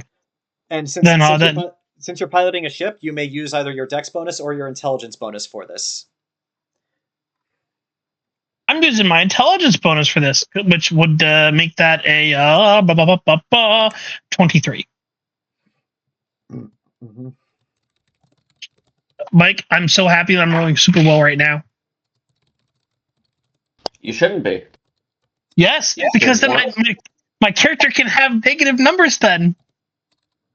I just need to roll good wisdom on my characters. The World Eater Swarm rolled a natural 1, so you guys are getting very lucky today. All right. So, with night witches blaring in the background, Captain. I should say before we officially start fighting, this is not combat per se, because what your guys' goal here is you want to escape your pursuers so that you can make a jump out of here. The way pursuing and escaping works, according to the rules with Stars Without Numbers, is that it's like rolling death saving throws. You need to get 3 successes to escape a pursuit, or if you are pursuing a target, you need to roll more successes than they do. However, for this, because you guys are trying to escape your pursuers, the pilot is going to need to roll to perform an escape maneuver on their turn. And Jerkaul, as the captain, and this is a function of your crew, you may give advantage to this if you so choose. Sure. All right, so you guys rolled so much better than the World Eater Swarm. So you guys are going first. Captain, what order do you want you and your crew to go in? I guess pilot first. No, don't have pilot go first. Because then if I go first, we won't be in range for our guns. Then gunner first. Then master his arms. Then pilot. Then piloting gunnery first. Then comms. Then engineering. Then myself. You're currently down your comms officer, unfortunately. Okay. So yeah, the bad news is you guys are operating at a reduced capacity because Jayson is not here. The good news is that this is not a swarm of enemy ships. This is a World Eater swarm. They are creatures, not ships. So you can't really hack a creature. I mean, I guess you could, but yeah. They're robots. No, that's a different race. All right, so these. Yeah, they're basically giant slime monsters that eat literally anything they touch, including the Vanessa Hexington. As you guys fly away, you guys start to see it latch onto the Vanessa Hexington like a swarm of bees and just start eating it. Shoot the generator. You guys currently do not have weapons that can pierce the generator, and you did not load torpedoes into the torpedo bay. Although I will give you guys this, Captain, if you would like to order Dragula to load a torpedo into the torpedo bay before Actuary has his turn, you can absolutely fire a torpedo at the ship and blow it up. Well, yeah, sure. Sure, do it. All right. So first off, Dragula, you received the order to load a torpedo into the torpedo bay. You just grab one from one of the many boxes you took, and the ship's AI helps you put it into, shows you where the torpedo bay is, and you put one in. And Actuary, it is now your turn. So you can fire the one torpedo that's loaded on the Vanessa Hexington. You can shoot down these guys, or you could do a bunch of other things. What do you want to do? Blow up the big one. Load the Greg. Aim the Greg. Fire the Greg. All right. I'm going to fire the torpedo at the Hexington in All hopes right. of directing their ire, because if basically slow them down. All right. I'm going to have you roll to hit to see if you can hit precisely enough to generate the type of impact you want. All right. That's just using my. Yeah. It's the same skill you used to shoot. Right, so it's Dex, so it's plus. Well, that's a 25. Okay, so I would like you to describe to me where are you aiming this torpedo, and what part of the ship are you hitting to get what type of reaction? Well, you see, remember how we flew out of the hangar bay? Yeah. And there was that great big hole that pert near hit the arcane reactor? You want to finish it, don't you? I am finishing up that fucking reactor. Okay, so Hit the generator. All right, so here is what happens. Come your ass! Thankfully, Actuary, because you are in a simulated environment of the outside of space, you fire the torpedo. You see it go into the ship's Arcano reactor and detonate, and just like with the Casper Cross before it, you watch this ship go up in a fiery blaze of nuclear glory. That does not blind you, because again, you're in a simulated environment. It is filtering that out so that you can still see. And in the process, you take out quite a massive swarm of World Eaters with it. However, there are still some stragglers, which are still following you. But that is your turn, and because of that, I will say these 6 that are following you, more will not come. If you can take out those 6, you are free. Because the way I was originally going to do this was like you take out a few and then more start to follow. But since you decided to do that first, I will not do that. Now, as for Ellie and Jerkaul, Ellie, you're going to need to make a roll like a death save to escape your pursuers. And Jerkaul, in looking through the rules for the Stars Without Numbers rulebook, because this is a function of your crew, I see 0 reason why you cannot give advantage to Ellie while she does this. All right. So yeah. Advantage! So yeah, with support from your captain, you need to roll me to escape your pursuers. What's a natural 20 give me? That is a single success. Again, these are like death saves. Like, but if that save is with the nat 20s, it's 2 successes. I'm not seeing anything in the rulebook with Stars Without Numbers that says a natural 20 counts as 2 of these, unfortunately. It's because they don't use a 20. Mm-hmm. They use, I think, D6s for the most part. But yeah, all right, that's the first one. Yeah, that's the first one. You can also move the ship if you would like, pilot. Oh, I need to assign you to move it. Controlled by Temme. All right, so you should. How far? 30 feet. Same as in regular combat. I just moved it. Oh, sorry, that was my mistake. Yeah. Okay, so, all right, so you are over there, and again, just to remind you guys, the distance between you guys and these guys doesn't really matter because this is space. There's nothing in it. So they are still within range of Actuary's weapons. And now, however, it is their turn. This one is going to come over this way. This one will move over here. Blah. This one will go back here. And these 2 will go here. And all 6 of these guys are going to fire upon you. Let's see. What's the AC of the Night Witch? Okay, that one misses. They have guns? They're world eaters. They defy science. They're able to form.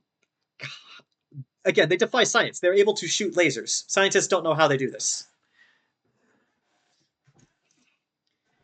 So Mind bullets. okay. I Okay, want one. Okay, we'll deal with that in another session. Okay, so of the 6 of them, only two managed to hit. So what's there?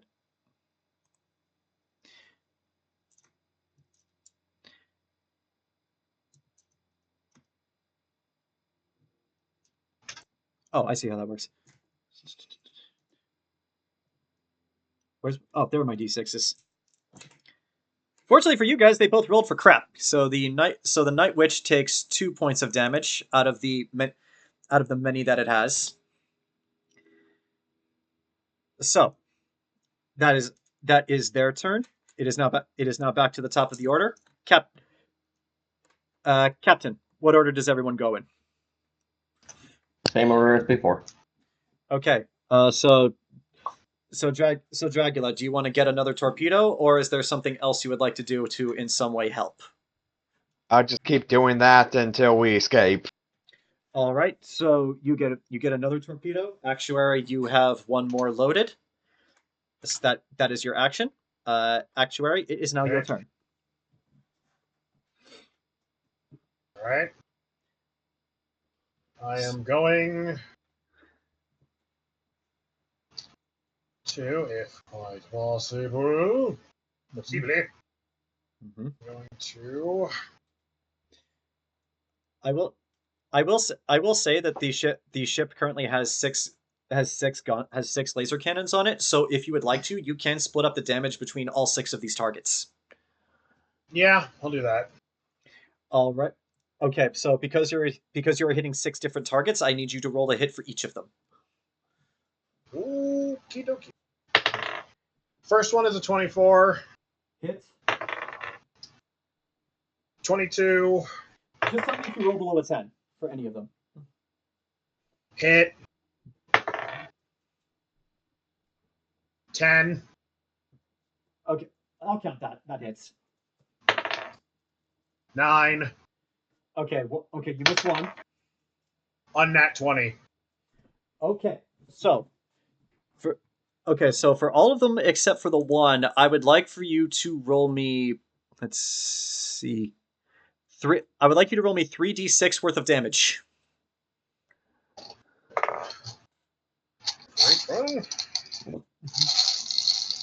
Alright, come here. Gotta pull out some. It's a good thing I've got something. D6. Holy for goalies. Alright. First one, 14. Second one. Oh, I was just gonna have you roll 1 for all of them just to streamline this. So if you rolled 14, we'll just All right. Well, I got 14, 14. I can do the math quick. 11. 12. Last one. 10. Okay, so I'll say you actually managed to take out these 2 as they are just disintegrated into space dust. As like your lasers just go right through them, pierce the core, and just the other ones, like this one down here, you miss, but the other ones are still standing and are still in active pursuit. So, Captain, are you still supporting Ellie as she attempts to make escape?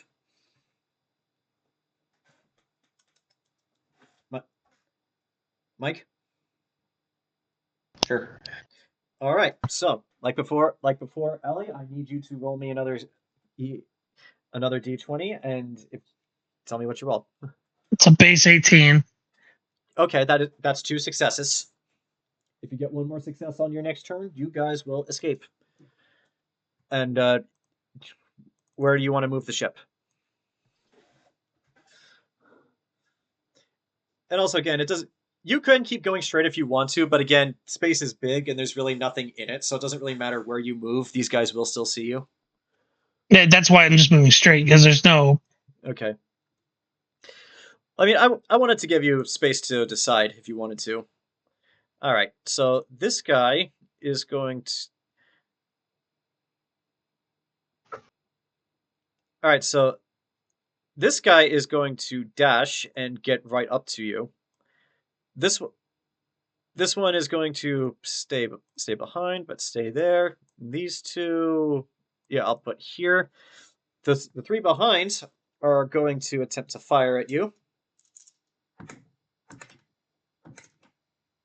All three miss. All three miss. What is wrong with my rules today?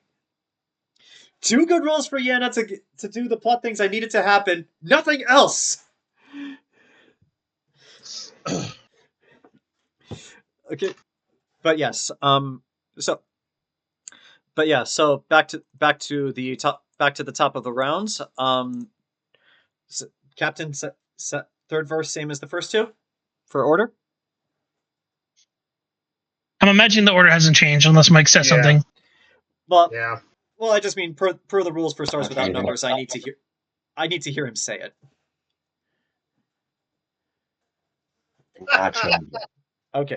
Same rule. All right. So, Happened? Ken, you are up first. Do you want to load another torpedo? Yep. Okay. So, Actuary, you now have 2 loaded torpedoes into the torpedo bay, and right up on your ship, you see the approaching, wiggling, slimy form of a World Eater, which for context to describe what this looks like, if you could pretty much just imagine a symbiote from Marvel with like the mouth, the teeth, and all. It has no eyes, but it's basically like this wriggling mass of red slime that's trying to encircle your ship, and it is big enough to do that too. I'm picturing a thing. So yeah, you basically like see this thing just like breakneck speed just come right up to you and just go. Well, I got 6 laser cannons. I'm firing 6 laser cannons. At just that one. Okay. Just that one, because the others are not a problem. Okay. First one, 16, 19, 21, 9, 8, 26. So All right, 4 hits. Yeah. So for the 4 that you hit, roll 3d6. That is 11, 9, 20, 25. Last one. 35 points of total damage. Yeah, like that. This is a lesser World Eater, although I will lesser in this case is like the size of 3 semi trucks, but you still manage to disintegrate it into space dust in front of you. So yeah, it is dead. And that brings us back. That brings us back to Jerkaul and Ellie. So with Captain support, Mike, unless you want to do something different. No. All right, Temme. There's 18. So with that, you guys break off from your pursuers. Would you like to flavor this, Temme, as you are the one piloting and thus the one escaping? Do you want to flavor your escape? I turn back to the. I kind of like, but like a ship gate jump as I slowly start cranking up the throttle. So what happens is you guys, like before, you start to feel gravity push on you as the ship increases in speed, and as you guys get far away, that the ship starts to warm up its gate creation drive. All of you see this from a nearby view screen, but Actuary and Ellie, you guys can see this best because of the simulated space environment that you see. You guys actually look up to your left over to where the Vanessa Hexington was, and you see coming out of a different gate a massive World Eater. Like it's the same as the ones you saw before, but big. I'd say like a third the size of Earth's moon. In fact, I have a picture. Wait, come on. It's a particular one. Where is it?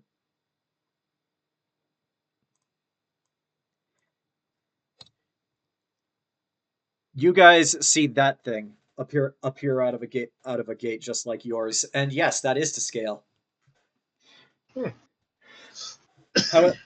However, you guys see that for only a couple seconds as a gate appears in front of you, and you guys jump away. And because you did not specify a destination, I will treat this as an emergency jump per the ship's settings. So you guys move over here. You are away from danger. Cool. Yeah. And now that you guys are away from danger, the ship AI does speak only to you, Ellie, and says, "It's like this ship has an advanced stealth drive. Would you like me to activate it, just in case anything else appears?" Yeah, that sounds fine. Activating stealth systems. Reflective panels engaged. This ship is now completely undetectable by Tyran, Zoth, and even guard systems. We are completely, for all intents and purposes, invisible. Ooh. All right, Ellie then finally kind of like pulls away from the display and be like, "All right, Captain, we are as inconspicuous as a star." All right, so now is the part where I turn the session loose to you guys, because I don't have a plan for what's next. What do you guys want to do? Well, on the plus side right there, we ain't losing any percentage. Mm-hmm. Proved herself exactly like her cousin. An idiot. But the thing is, if she'd been smart enough to wait, build up power, then try something like this, could have worked. And then, the fact that she tried a 5v1 when I am like literally twice the size. They're not known for being smart. She I'm genuinely twice the thought size she of could do it. I'm twice the size of probably at least 4 times her weight. Mhm. Yeah. Does anyone Well. want a pair of wings? What the? No, I'm good. Actually, I'm good. Like, with- what you play? Just graft them onto us like some sort of Frankenstein? I don't know that reference, but yes, I can graft them onto you, and yes, they would be. I would connect them surgically, so that way they would attach to your muscles and nerve endings. You would feel them, and you'd be able to use them. No offense, Ellie, but I'm not sure how comfortable I am with someone of a different species operating on me. Would I you have trust to a human explain. doctor? This is where your spine is, right? Also, I'm just gonna throw this out there. Dragula, those wings are not strong enough to carry you. And I actually did think of this, because these are the same angels in my own setting. They do have a lighter bone structure than humans, which is why their wings can carry them aloft. Dragula, you do not have that. Hell, if anything, my bones are probably heavier than humans. Oh yeah. Like your bones are like cold steel compared to a human's. Yeah, no, I think I'm good. Mhm. Like Okay. I still feel that the only use we have for a corpse if there happened to be a bounty on the head. Though if she was so time, I doubt it. We are we I are mean, Yeah. We are currently in Hoshimitsu space, and thus are able to connect to the Hoshimitsu network. Would you like me to check to see if she is worth any bounties? Yes, please. Scanning. question. Yeah, please. We can't turn in her bounty Why not? because then her cousin will find out. And Mike, Well, Mike, I actually think I said this in a few sessions ago. There's no love lost between the two of them. Like, Ripley does not care about Yenna. She'd not care. Her sister don't care about her in any specific way. Oh, okay. Well, if we get the bounty, but if I keep the body, I don't think that's how that works. we can give her the head that Actuary put a bullet through. That I head didn't no put- longer Actuary- exists. Actuary But- kind of goes. Actuary is holding a helmet that is full of soup. But yeah, Delicious. Clean- yeah, Clean that that. head no Clean longer that so I can fix exists. it. Yeah, Why- Clean that why so you I can even fix want- the helmet. Why you even want to keep the body? Parts. Parts for what? Actuary, In case you guys get hurt. Ellie, I don't think. Again, cross species. I don't think that's how that works. Also, Dragula kind of just lifts his arm. I can literally cut off my arm right now, and they'll come back. If you. He can't. He can't. She can't. Look, Ellie. I understand your desire to have spare parts laying around, but couldn't you just take some of our harvest some of our stem cells willingly and then grow parts? Do you want to wait?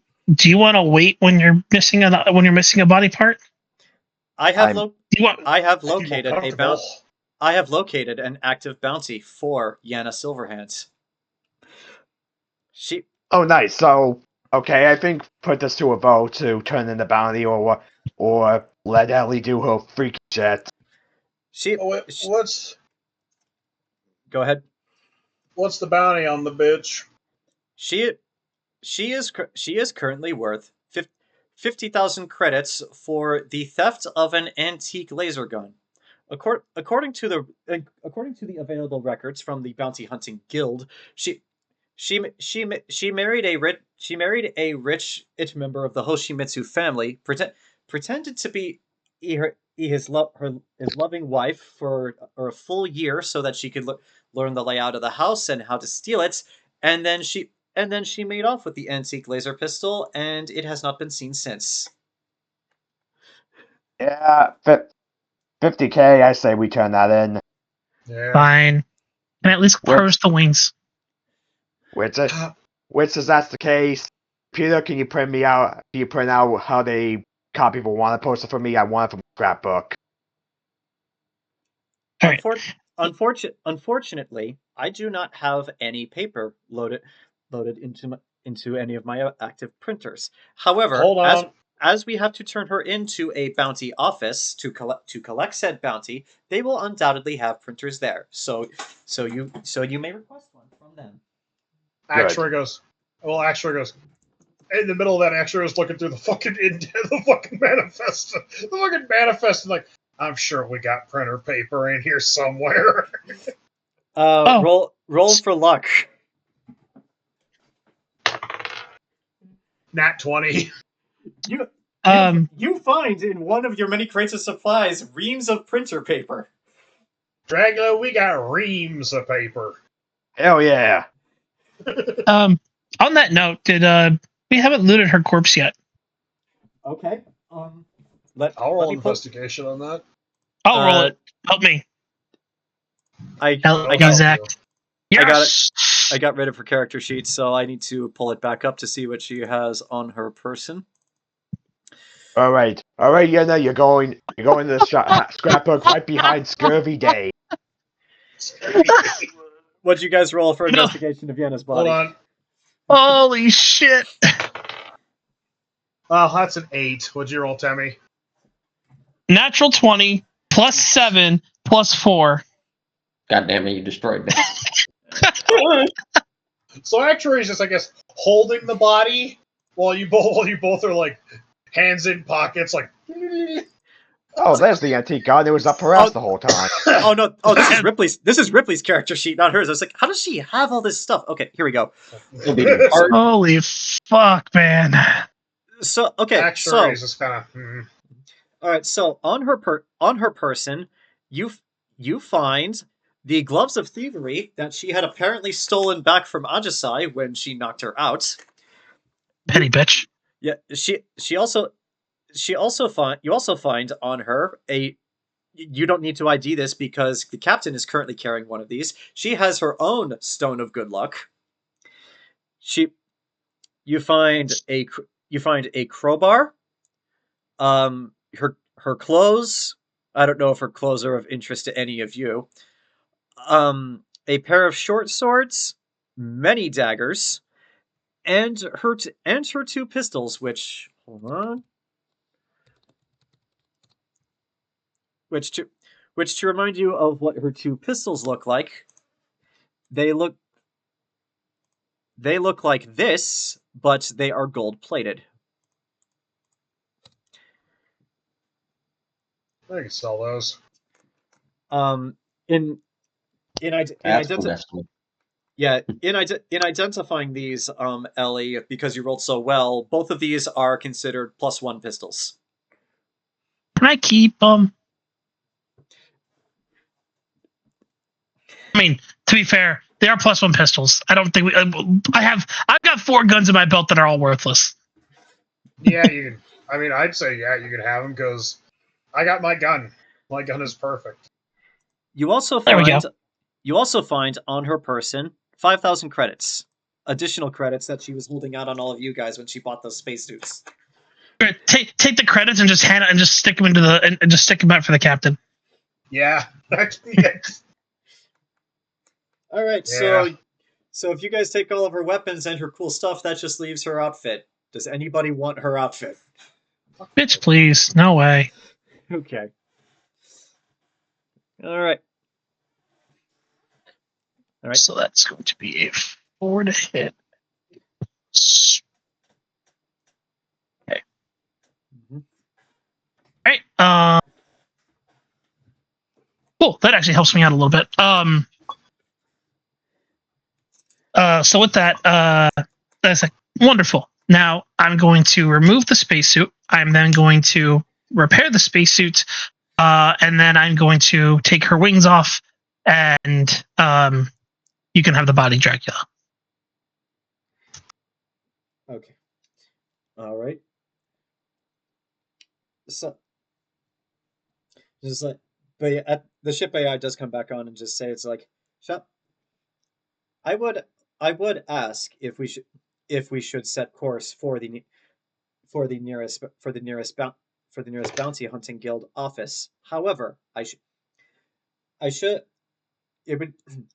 inform all of you that as this ship is a military prototype, it does not have any form of registration or a registration number. So if we were to dock in any legitimate ports, including a bounty office, our ship will be flagged and searched. This is an issue that will need to be solved first before we can go anywhere. Well, Captain, your family got any connections to get us some papers? I could call in some favors. Oh, speaking of Captain, here's another rock. It is another identical stone of good luck. I don't know if having 2 of them stack on top of each other. I've never looked into that. Don't think they. I need to Google it then. I'm like, Jerkaul just walks around with his pockets full of rocks. no, you can't stack them. Does anybody else want a +1 bonus to all ability checks and saving throws? It's If good nobody- in that way, or you give it to the rogue because having a +1 to Yeah, give it to Ajisai. Ajisai gets a wand of magic, gets a pistol of magic missile, gets the stone of good luck. Well, Yeah. we couldn't get like Ajisai what they really wanted last time, so Yeah.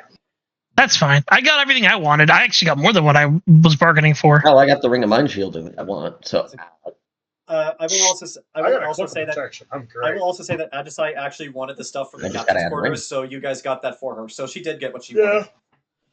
Well, Perfect. we're talking when we were shopping, so. Okay.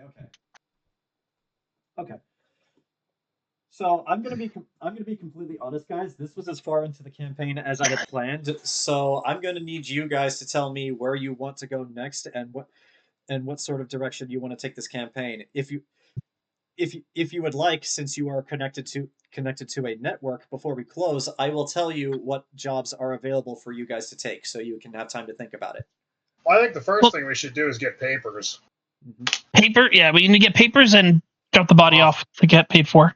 And offload offload whatever cargo we're selling, because it would suck to be doing jobs and have to basically be like, Shit. Stuff it between the crates of grapefruit and the crates of shotgun shells. We'll make room later. Yeah, we need to take care of our inventory. Yeah, and I will also say with the medical supplies that are on board, preserving the body so that it can be turned in is not difficult at all, especially with cool future space technology. Yeah, it's a shame I'm not a cleric because then I can have gentle repose, but I don't have it.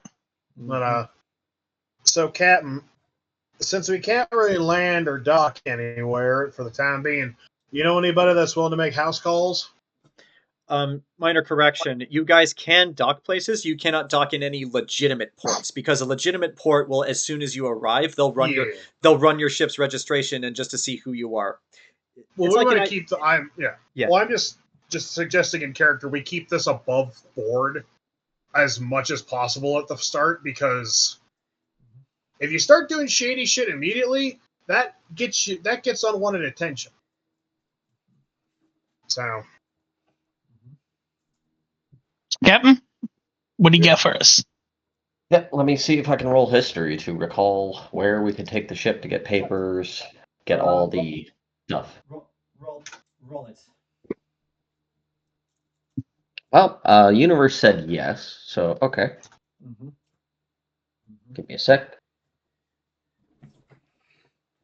Oh, 29. shit. With an Oh, F. Jesus. It was like 4.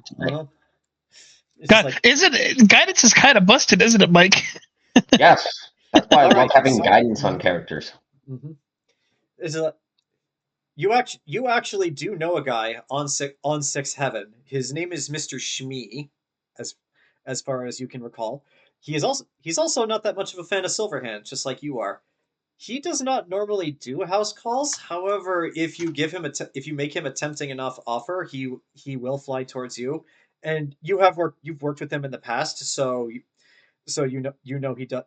does good work. He's the kind of guy who finds things for you.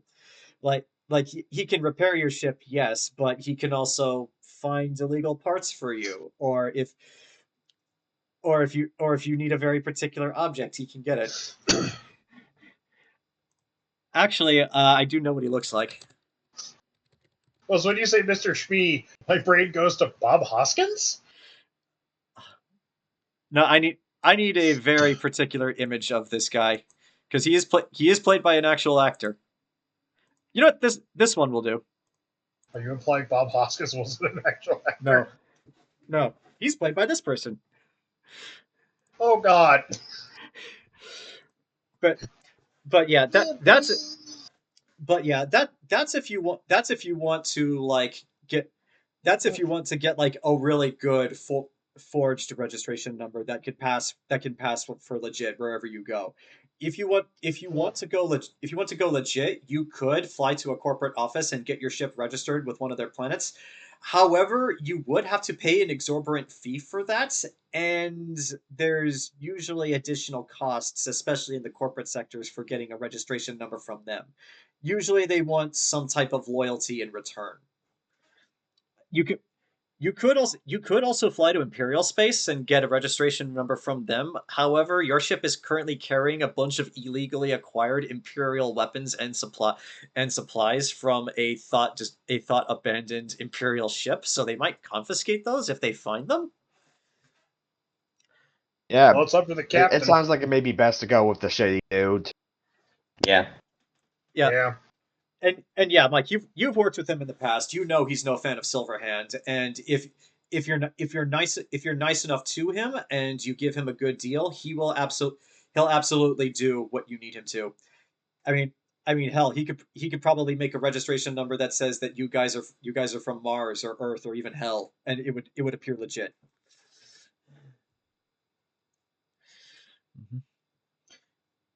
But yeah, like I said, he's on 6 Heaven, and he doesn't normally do house calls. But if you contact him and make him a really good offer, he'll come to you.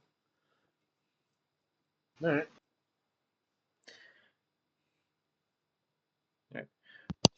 I'll reach out. All right. The easiest way to do that would be to make a jump back to pirate space. And the good thing about pirate space is that it's not just 6 Heaven. There are plenty of space stations like active planets that they hold, for many different purposes. So you can go to literally any which way you can. So like what sort of place do you want to go to within pirate space to contact this person more easily?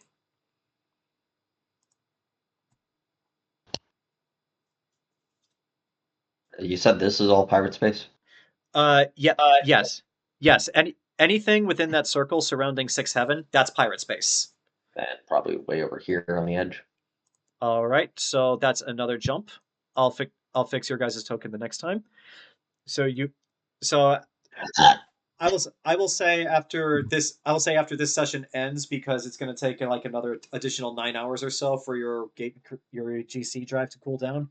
You guys make the jump to that space, but before that happens, you guys got 9 hours to kill before you can make another jump. So what would you like to do? Attuning. Attuning to stuff. Okay, what are you attuning to? My ring. Okay. And also, Mike, I will say that the first available instance when Jerkaul is alone, you will feel, you felt this before as your patron has done it several times. You will feel appear in your hand. It was originally on the Just Good Enough, but now it's in your hand, the special ship mod that is connected to both you and your patron. So when you contact this guy and he starts working on your ship, you could have him install this too. Or you can have Ellie install it for you. However you want to play it. I'll install it myself. I like to keep this implant on the down low. All right. Well, we'll make that a roll for next time. So, is there anything else any of you guys want to do on this fancy new ship of yours before we call it a close? And if you guys like, I will pull up the maps for the decks of the ship again. Yes. Ellie's going to spend this time. She's going to, like I said, she's going to kick the body out of the spacesuit, repair the spacesuit, the combat one. Mm-hmm. She's going to clean up the body so it's at least presentable for the place. She's also going to take the wings off the back. She's going to do it as surgically as she can, to where she basically has retained the nerve endings from the wings where they would meet the body, and she has them hung up right now in the medical bay. All right, so the medical bay on the ship is on deck 3. I'll show you where. It is right here. And where is it? Right here, but bottom left. Wait. Yeah. That right there is actually a different room. That's the AI core of the ship. So you want to be right next to medbay. Interesting. I mean, whoever designed the Normandy did it that way. All right. But yeah, so these 4 things right here, they are actually all these are actually all beds, for medical beds. The way they're set up is, well, I just finished watching this, so it's fresh in my head. Do you remember the med bays from Mobile Suit Gundam 00? How they're basically like tubs of water. Yeah. Well, they're like that, but they're currently closed, and sitting on top of it is a mattress and some blankets with like a bunch of medical equipment next to it for like if you just want to lay someone on top and examine them. But you can just as easily remove the mattress and remove the sheets, and you can get the tub of water underneath. So if you want, for the purposes of cleaning up the body, I'll say you set it on top of the mattress, clean it up a bit first, and then for preserving it, you can just dunk it in there, and the ship's systems will preserve the body for you. This would also be cool. The best way to preserve the body and then preserve the wings would be to surgically remove the wings and then put them in a separate bed. Yep, I'll do that, and in the whole process, I might just do a quick autopsy. I don't often get to experiment on angels. Okay. Roll me a medicine check, just for funsies. Jesus. Oh, that's another natural 20. Plus 3 plus 4 is 27. Okay, so in examining the anatomy of an angel, I'm so glad I get to describe this before I describe it in my book. So So angels for the most part are mostly humanoid, same muscle structure as a human, same type of skeleton. The two horns that are actually coming out the side of her head are actually part bone as they connect directly to her skull. She has an additional finger where instead of 5 she has 6, but it's mostly the same structure as it is for humans. The the main differences between the two of them, though, are that her lungs are formed slightly different. Like they're kind of more fused together, but there's still two of them, and that her bones are a bit lighter than a human's because she has wings. She needs to be carried aloft. But for the most part, though, if you're familiar with human anatomy, angels aren't that different. In fact, if you are familiar with human anatomy, most of the important organs are where you would expect them to be. Okay. Angels are actually the closest to human out of all of the races I've come up with. So yeah, there's not really much to talk about there. If you were to dissect a devil or a Tyran or probably a Ziph, like I'd have more to say. But yeah, like she just happens to be an angel, which is the closest to human. Nice. Okay. And because you rolled so well, I won't make you roll again to surgically remove the wings. You just do Nice. that. Appreciate that. Appreciate that. Okay, so that's Ellie. What does anyone else want to do anything while you have time to kill before you get to jump again? Yeah. All right, what do you want to do? So nah. Oh, I thought you said yeah. Zach?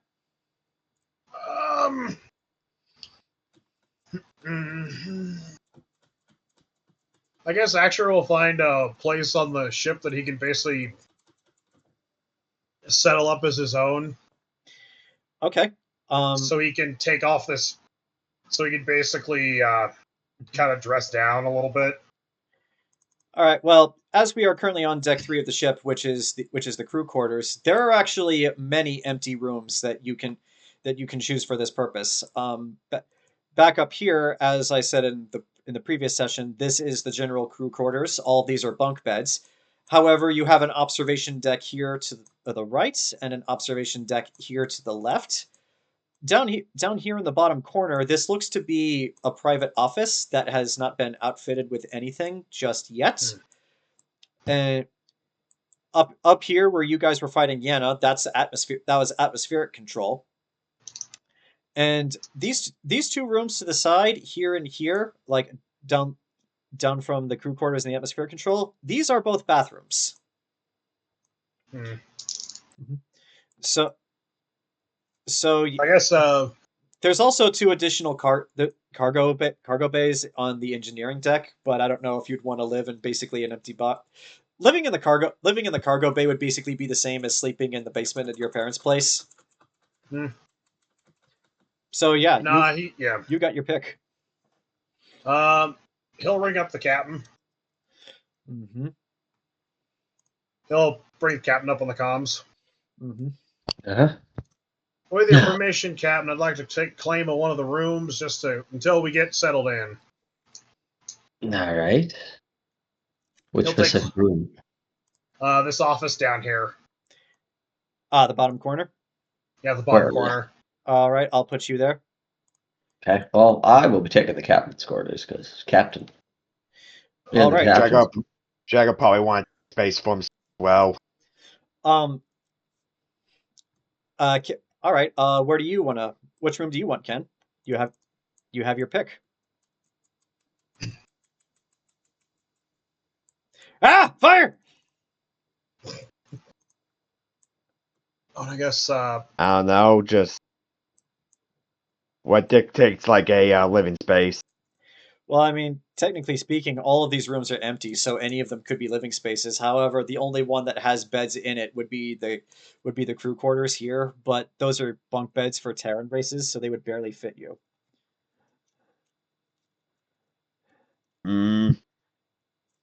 Yeah, the simplest thing to do would just be to take one of these rooms to the left, to the right, or to the left here, and just set up all your stuff. You guys can find mattresses when you find a Legionnaires. Yeah. Mm-hmm. I mean, even if the bunk beds had mattresses, I don't think that'd be a great idea. Well, Dragula should not be on a ton bunk because imagine if that falls apart. You'd be you'd be you'd be surprised. In Star Wars Rebels, Ezra and Zeb had a similar size dynamic to an average Terran in Dragula, and Zeb was on the top bunk. He never fell over. Although he did snore very loud, and occasionally his gigantic paw would just fall over the side of the bed and hit Ezra in the face. I mean, yeah, but would you want to roll those dice being under the 800-pound lizard man? I don't know. Nope. Do any of you guys want to roll those dice? Nope. Okay then. So, Mike, for you, going up to the captain's quarters, you actually find that when you get there, that door is still locked. Ajisai was not able to open it. However, now that everything is settled down and you're actually able to take a proper look, you see a retinal scanner for a very particular type of eyeball that you know one of you has. All right. Where's the eyeball? I believe Actuary still has it. All right. I will go to Actuary, grab the eye, and come back to the captain's quarters. Yep. All right then. So let's move to the captain's quarters just so you all can see what it looks like. So you come back here. You hold the eyeball up to the captain's quarters. And again, much like the Normandy, if you're familiar with how that captain's quarters was laid out, it's pretty much the same. Like, this room here is a bathroom. This room here is actually an office, which, from walking in, it looks to you like this is the only room that has anything in it. This thing here is a desk that's kind of built into the side of the wall right here, but there actually is a terminal built into the desk that was active, and there is stuff all around it. In particular, one of the most interesting things you find is you find something that looks kind of like this, but it's the size of a softball, and it's sitting in like this little anti-grav thing designed to hold it. If you would like, you could roll history on it to determine what it is.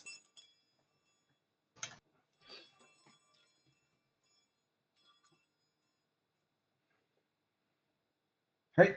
Any beds or sleep or anything like that in here? No, Desk. no beds. Mhm. Actually looking around, I won't make you roll for this. Like, just this section over here. This was definitely where the good doctor was doing most of his work. Like, he set this up as his own little private office before an official captain could take it over. So as a result, there's like a lot of his personal notes. There's a tablet still there on the side that looked like it was his, and there's this thing as I described. And if you hazard a guess that if you were to access that terminal, some of the good doctor's personal logs are on there too. All right. I will start accessing those lurgs. All right. Before that though, do you want to roll history on what this thing is? Sure. Okay. Just because it might be relevant. 22. Okay. You don't know the specifics, but again, it looks like this little silver ball, but it's the size of a softball. This is a precursor artifact, and it is made of adamantite. This could be worth quite a bit of money, or it could lead you to a quest down the line somewhere. You don't know yet. All right. But that being said, you ignore that for the time being and start accessing the logs on the terminal. And as you do, though, the ship AI pipes in again and says, "It's like, if I may, I know as you are the new captain, I cannot prevent you from accessing any of the files on that terminal. However, I must ask, why do you want to view the good doctor's logs? It's always good to have information. What sort of information do you think the doctor possesses that you need?" All sorts. Details about you, the ship, the last ship, what they were working on exactly. Always a good way to find additional knowledge that can use to gain even more. Very, very well. I am unsure how helpful this will be to you, but again, as you are designated the new captain, I cannot prevent you from accessing these logs. You may view at your leisure. And Activating the most recent log, it looks you watch as the good Dr. Hikari, who again looks like a Japanese version of Brett Spiner.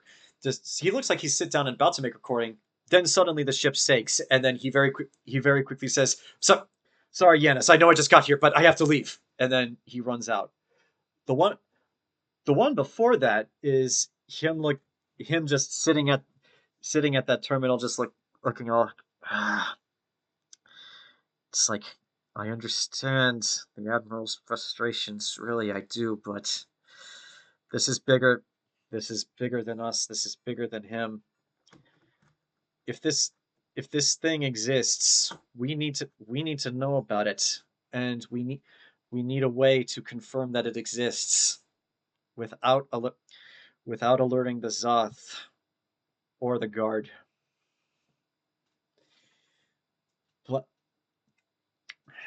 But those details are classified to even me. Fucking Imperial bureaucracy and their secrets. They asked for a stealth ship. I gave them one, but I tell everyone here that this ship is designed to search for Alial, but there's only so many people on board the Vanessa Hexington who believe that Alial is a myth. Most of them don't even believe it exists. But a stealth ship to find that is more believable than what we're actually looking for. Just everybody here assumes I have all of the answers, but I really only know as much as the fucking idiots back there in Imperial space allow me to know. Yanis. Yeah, yes, Doctor. Do you think you could find Alial if given enough time? Given enough time, perhaps. Without accurate star maps and location data as to where it is, I cannot. Yeah, I understand. Which I'll give you this because you rolled well enough a history check earlier. Alial is the supposed homeworld of the precursors, who made all these artifacts full of adamantite. Its existence was derived purely just based on logic. If this race exists, then they must come from somewhere. Therefore they must have a homeworld. But no one has ever found it. To most, the existence of this is a myth. To many privateers and pirates, however, if it's the homeworld of the precursors, and the precursors perfected the forging of adamantite, they must have all kinds of goodies there and things that are worth a lot of money. A veritable real-life treasure planet. Assuming, of course, it exists. But yeah, accessing the log before that, though, you actually watch as it is the good doctor playing a game of chess with the ship's AI, and the ship's AI actually manages to beat him this round. It's like, I see your cognitive skills are improving. My cognitive skills are only what you allow them to be, good doctor. I understand that, but you programmed me with an understanding of chess equal to your own. Therefore it stands to reason that if we were to play 10 games, you would win 5, and I would win 5. Do you have to be so emotionally dead all the time? It is what the crew of the Vanessa Hexington and those who will eventually pilot this ship expect. I understand that, but if I could program you myself, I would give you a personality. What personality would you give me? That's a very interesting question.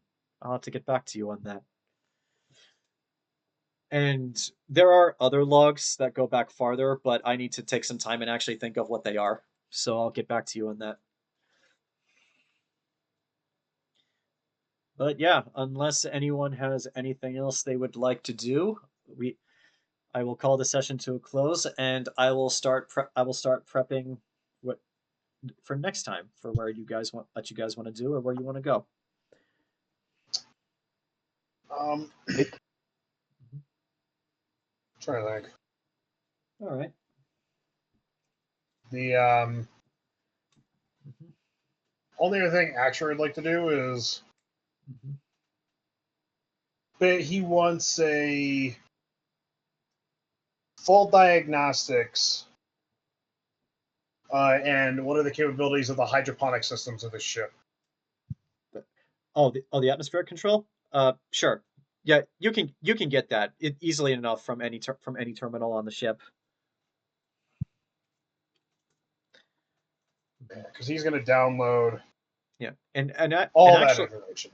And actually looking at it, the hydroponic system and the atmospheric control on the ship, it's very comprehensive and very, very easy to understand. And looking at it, you actually can see this ship is meant to go for long voyages without stopping for additional supplies for the garden in order to ensure that you have oxygen. So yeah, it's just like long voyages, minimal maintenance. So in theory, you could take care of this entire thing by yourself.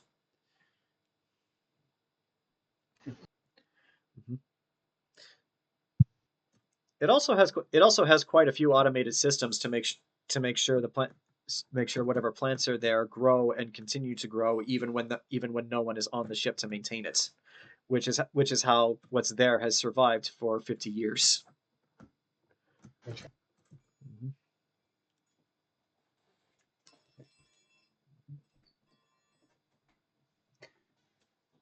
But with that, a full 10 hours is eventually pass. You guys set course for a somewhere in pirate space. We'll talk about next time. And you guys make the jump. End of session.